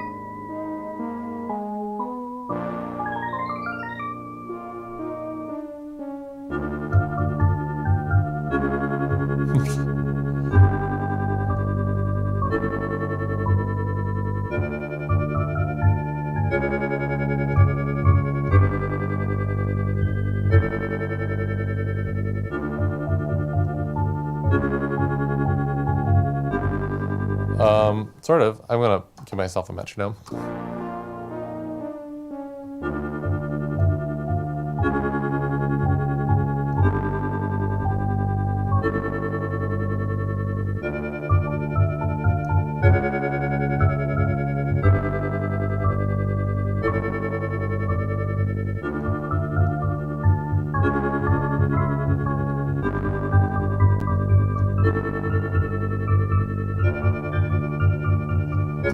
Kind of works. See, it's cool. Toby Fox, so WMM says Toby Fox used Earthbound guitar at Megalovania. Oh, it's a cover of an older song. That's really funny. The funniest thing about that song to me, the Megalovania, and if you're, let's see here, if you're watching this and you don't know what song we're talking about somehow, I feel like it's too famous to not know. It's this here. I'll get the distortion guitar maybe.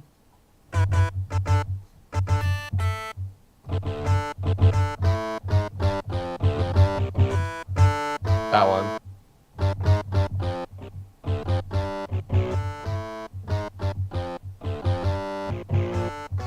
Whatever that song is. And that's pretty much the exact sound that's used on it. And it's very likely to have been done on this plugin, actually. This is one of the more popular like free sound font players. But it's pretty much exactly that sound, right?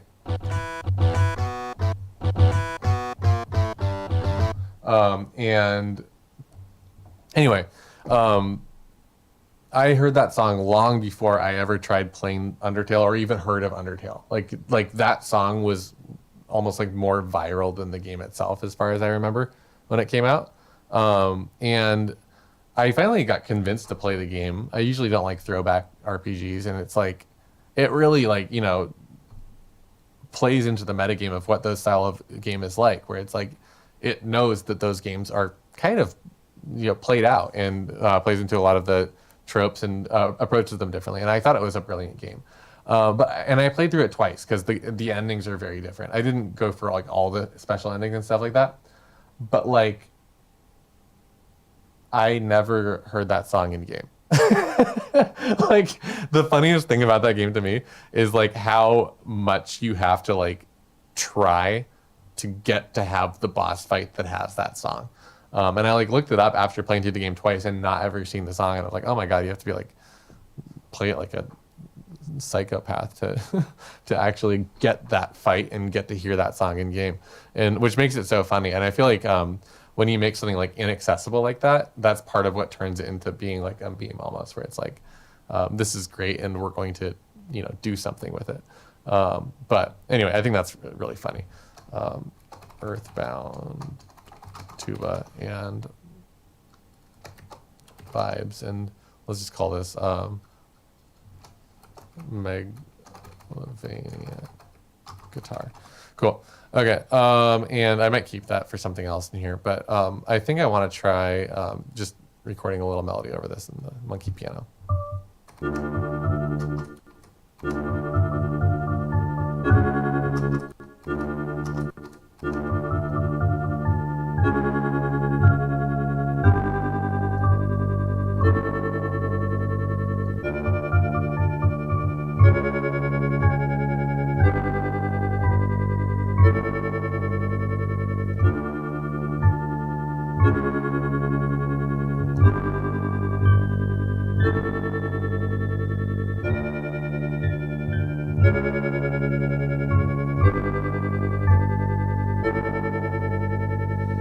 Something like that. I'm not totally sure, but sure. I'm done with the stream for now. I've gone for almost 2 hours, and I usually don't block out more than 2 hours in case I go over, and usually I try to do 90 minutes. So let's listen to this, and let's talk about it real quick before I log off. Just from the beginning, because it's like, as anyone that was here from the beginning recalls, I started with this. And the goal was to essentially take that and turn it into multiple different melodies, bass lines, other stuff, and essentially, what does it look like to take an idea like that and turn it into a whole song? Hey, you know what? Let's just actually put this on electric guitar at the end. Why not? And yeah, let's listen to it.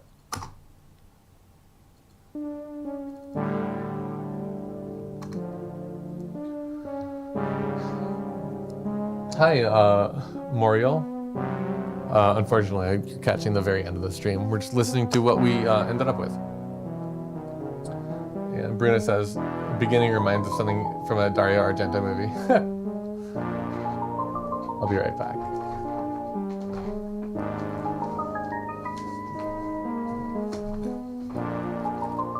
This is my bag. Goblin. I love Dario Argento. I have this amazing goblin pin. WMM says, what is the usual duration of your songs? Mine always seem to be 5 minutes long. It depends on what it's for. I actually sort of try to write with a length in mind a lot of the time. Because if I don't, sometimes I end up with like 20-minute songs, and I don't like that usually. So I'm not sure. Hey, Robert. Yeah, I totally agree with you that YouTube is inconsistent with stream notifications. Actually, like in order to track that, I like subscribe with notifications to my own channels, and I would say that I get a stream notification like 1 out of every 4 streams. So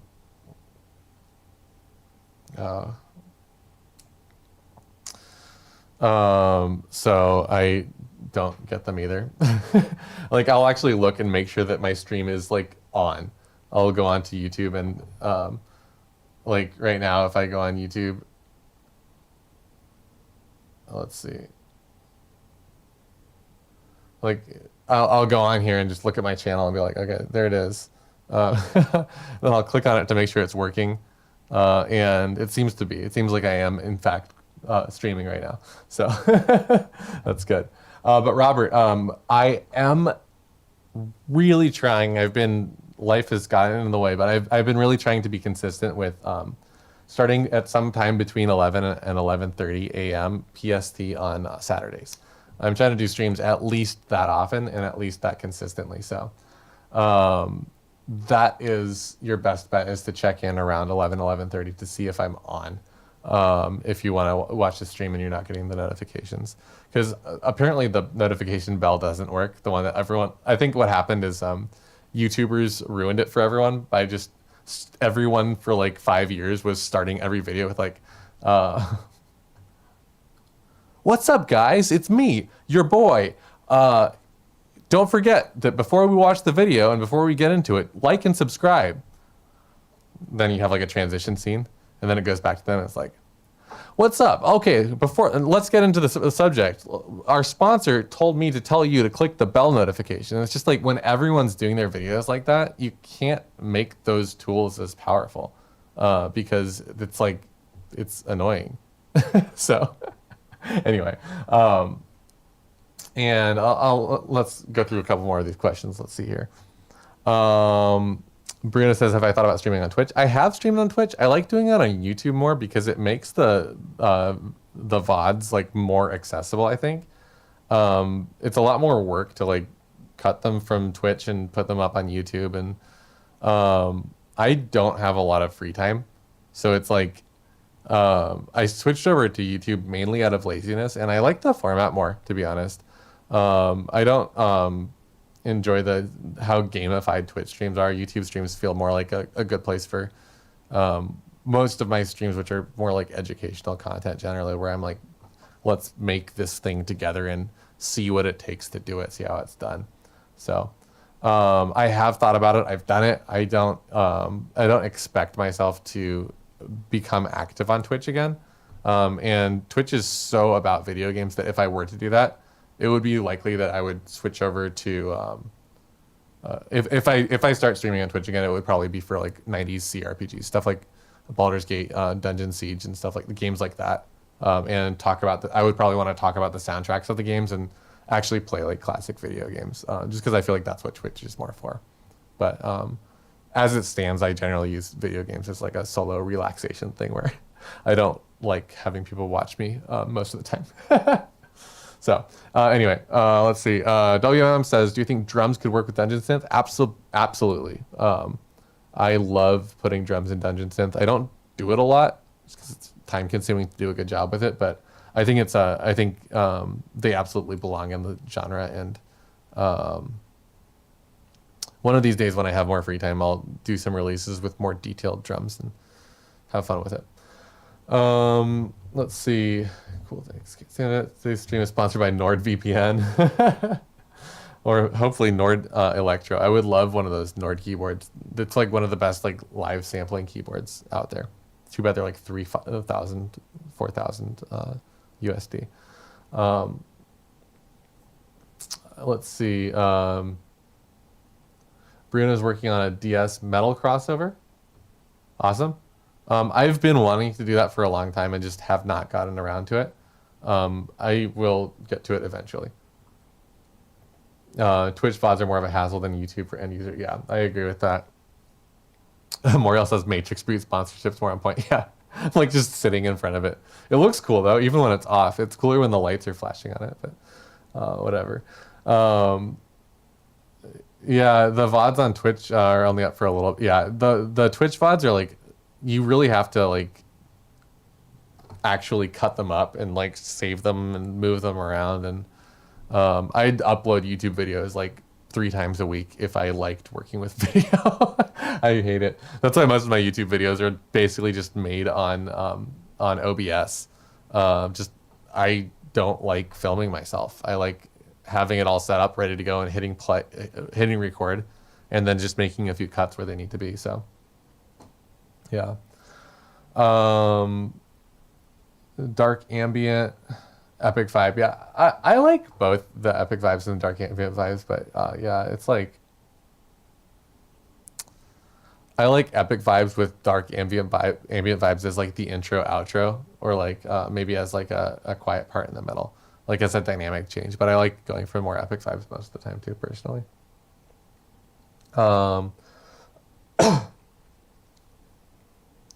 Let's see. RimWorld. I think I've heard of that. Is that more like cyberpunk, dystopian kind of themed?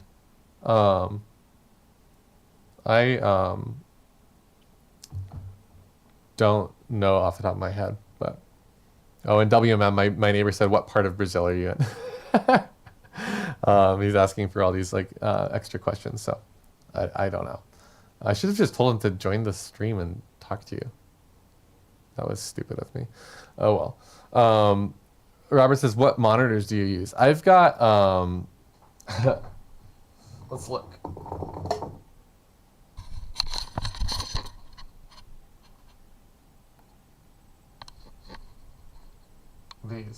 They're really expensive. I do recommend them if you can afford them. They're focals, but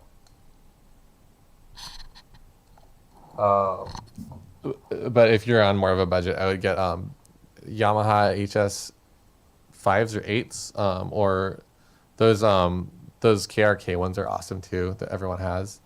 A little bit more money than the KRKs, but better is the Atom Audio ones, the A7X, I think they're called. Those are amazing. But yeah, I am so like beyond spoiled with these focals.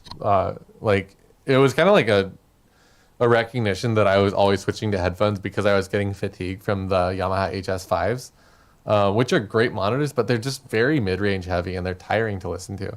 And the focals have like better, more accurate frequency response, and they sound better. So like I enjoy having them up loud when I play video games or listen to music. They're just a phenomenal speaker, but they're very expensive. Not like expensive in terms of like major studio expensive like 3-way monitors get, but like they're. I was really scared that I wouldn't like them when I bought them, because you never know what your monitors are going to be like till you put them in your own room. But I've got them on stands. I've got them like really far away from me, and they fill the room. They get way louder than I need them to get. They have like bass response that hits you in the chest without a subwoofer, which I love because I hate subwoofers. Yeah, amazing monitor. Having said that, God, those cheaper ones are totally good. They're fine. Let's see. Dungeon synth adjacent to music. Arang. I didn't know Arang had DS metal tracks. I should check those out. I like his music.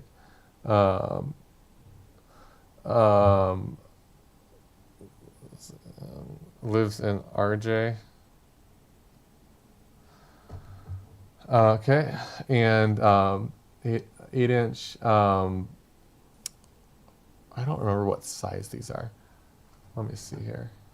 I'll look it up for you real quick. Focal. No, they're the 6.5 inch. They're the focal shape 65s. And if you, look it up and see how much money I spent on. And I got them, I actually got a used pair for like a steal. They were so much less than new ones, and they were still horrifying. I was still like worried that I would never financially recover from buying them. But they're probably one of my favorite things in my home studio. I had no idea what a difference it makes, and I only use headphones for streaming now. I don't ever have to reference on headphones anymore. I don't mix or master in headphones like at all. Like I'll listen once just to make sure that I like it with the panning in headphones, but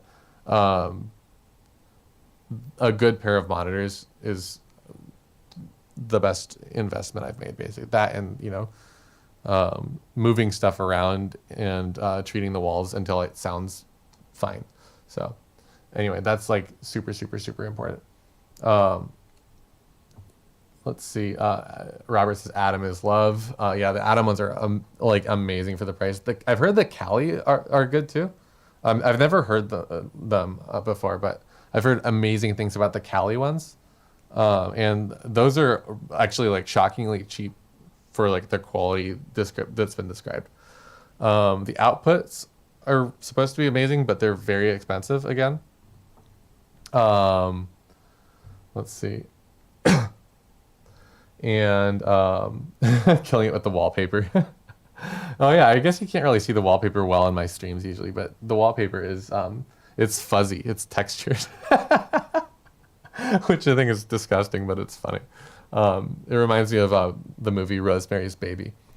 And let's see. All the beauty we've lost is a beautiful Orang song inspired by summoning. I'll have to check that out. Stole them, naughty, naughty Francis. Sneak thief.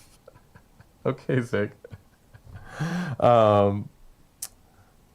Old Morning's Dawn's favorite song to listen to. I thought that was the same. Oh, it's not. So actually, speaking of Orang, one of the other streams I was going to do, someone, I don't know who did it. I didn't look up the channel, but someone did a video of Orang's samples on a Digitact. And I've done a video with Orang's Dungeon Synth samples on a, on a sampler on the computer. But, and that one did really well. People loved it for like Dungeon Synth educational content, because his stuff is like, his sample packs are a phenomenal starting point. But yeah, I might consider doing that again with one of his other sample packs or with the Digitact. And fuzzy wallpaper would be a mold problem, probably. This wallpaper is really old too. Like it was here when I moved in, so I'm probably dying of mold poisoning. And my neighbor did not respond again, so I feel like he may have put his phone down. So, oh well. The percussion samples, yeah. The Orang percussion samples are awesome. If you're looking for other percussion samples, I don't know if you downloaded mine or not. I really like mine also. I'll play them for you real quick. Track from template. What is it called? Dungeon drums.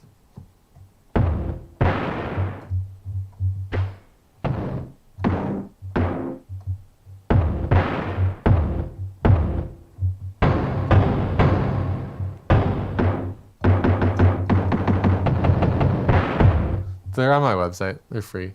I think they're good. They need some reverb to fit into almost any mix, but I provide them dry just because it's like, let you choose how much reverb you want. So anyway, I like those. I also will sometimes just record live percussion. I have a couple of drums lying around that I think sound cool. So that's always a great choice, especially if you record it on like with headphones as the microphone or with on a crappy tape recorder or something like that. Just get them sounding really grimy. And Zig says spaghetti western cowboy style DS. I sort of tried doing that and it didn't sound like Dungeon Synth. My album Story from Another Time was starting out as being like that and ended up being sort of like progressive rock. I don't know. It didn't. And there's pieces of it that sort of sound spaghetti westerny and pieces of it that sound Dungeon Synthy, but I would have to like really go hard to make that work. I actually have another sample library that I might not have on my let me show you one more sample library, and someone can yell at me if they're not on my website. I think I might not have put them up yet, but it's called Dust Planet Guitars, or Dust Guitars. And here, let me play that library for you because they're very spaghetti western inspired.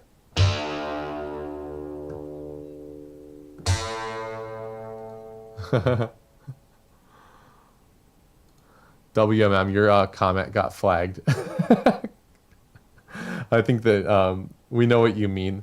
You're not talking about anything sexually explicit, but I can see why the algorithm might have thought you were.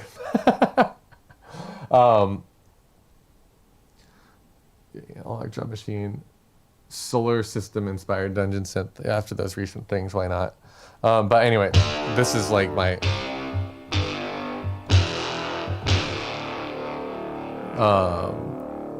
Dust guitar library. And now that I'm thinking about it, I might not have even put these up yet.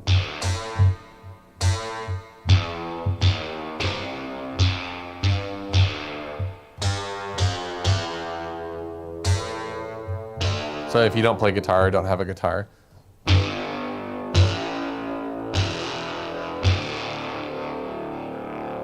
this is like one of my favorite sample libraries I've made. I might have to put it up after this if they're not up there. Let me just check. This stuff also, I'll make it easy for everyone. That's the website that stuff's at. Oh gosh, it separated into a tag. It's just no space francisroberts.us. Let me see here. Downloads. I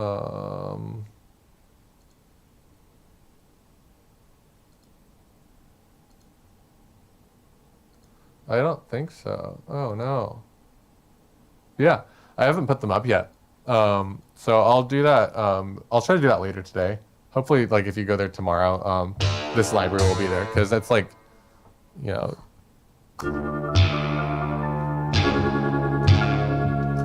perfect for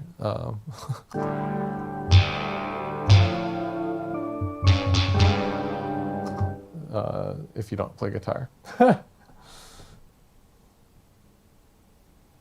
Robert says hypothetical spaghetti DS, something about 70s 80s crime shows. Yeah, that, or actually you'd end up with something. Dario Argento came up earlier. It was from the band Goblin, did a lot of scores for horror movies. And a lot of those have guitar and like old school synths, and I think it would end up sounding like his music sometimes too. I'm not totally sure though. But yeah, those like crime movies are like, some of them are so funny. I can't, if you've never watched like one of those like 60s, 70s crime movies, super low budget ones, like, oh my God, I love that genre. Anyway, let's see. WMM says, how would you go about designing a logo? If you don't already make visual art, hire somebody. Like, I mean, that's probably the only way you're gonna get a really good logo, without spending like, I would say that it takes like a few years of practicing illustration to like make a logo from scratch that's really good. I've met very few people that have like the like art composition skill set to really make something that's convincingly excellent, without a lot of practice. So either practice a lot and make it in a few years when you feel like you've gotten good, or hire somebody. But another option is to pick a font that you really like and like add some type of iconography. So like maybe find like a script font that you think looks cool, write the name of the project out, and then put like a you know, an upside down cross behind. I don't know, some type of symbol. That can often be cool. But when you do that, you have to do the DAST. DAST is a really important graphic design test. It's the Dick and swastika test. So it's like you make sure that your logo, you like look at it from every direction and you make sure it does not look like sexually explicit or Nazi. Like, because so many logos accidentally look like one of those two things if you turn it the wrong way. So DAST, Dick and swastika test.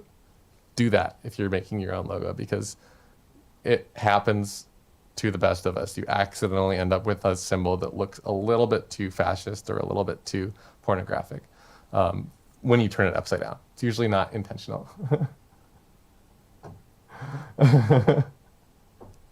Yeah, unless you do want to have a tick for the logo. And if you want a swastika for the logo, just unfollow my channel, please. I don't want to deal with you. So go away.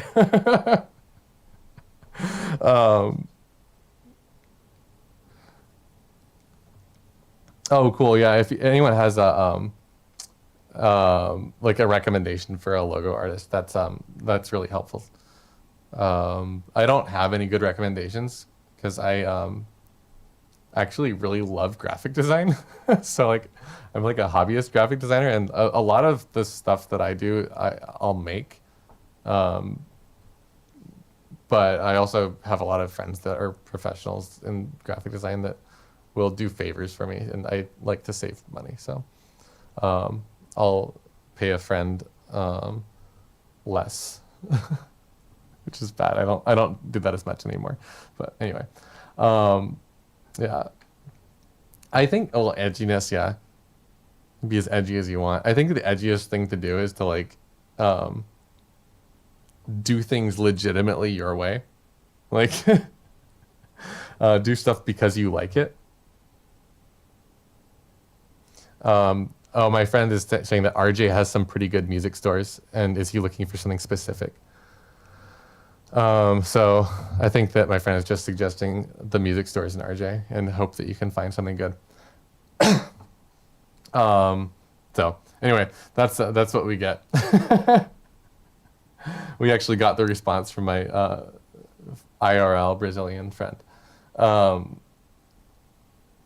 Yeah, adding reggae beats to Dungeon Synth actually would be pretty edgy. And I think that you might be able to make that sound cool. I don't like reggae beats that much, but I think that you could make that cool if you tried hard enough. And I think that actually would be edgy because it would piss people off. If you say like reggaeton. Welcome to my new reggaeton Dungeon Synth project, where we only laugh with J's. Like, you could piss a lot of people off, and that would get you some coverage. It's like, yeah, it's very edgy. Anyway, Dungeon Calypso. I think actually, yeah, there's a lot of really cool sounds that would fit into Dungeon Synth nicely. Like steel pans, for example, I think are a beautiful sound that can be very creepy in the right context. So I like the idea of that. All for it. Dub DS record. Oh my god, these ideas are hilarious.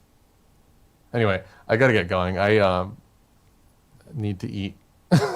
Like, I was gonna try to eat lunch an hour ago, but you all kept me on here because we're having fun. So I forget that I'm hungry when I'm having fun, but it's starting to hit me. Thanks everyone for coming by, and I've taken some time off of my regular job because I've been kind of burnt out, so taking a few weeks off, and hopefully that means I'll be streaming on Saturdays at 11:30 for at least the next couple of weeks, and maybe I'll do some other stuff. I'll try to make some short form videos and things like that. Dungeon Samba. That's my favorite one so far. Dungeon Simba, like a Lion King themed dungeon synth. Maybe I'll do that. Jesus. Okay. I will see you all later. Thanks so much for coming out. And hopefully see you all next week. Have a great rest of your day. And I'm going to go enjoy some food.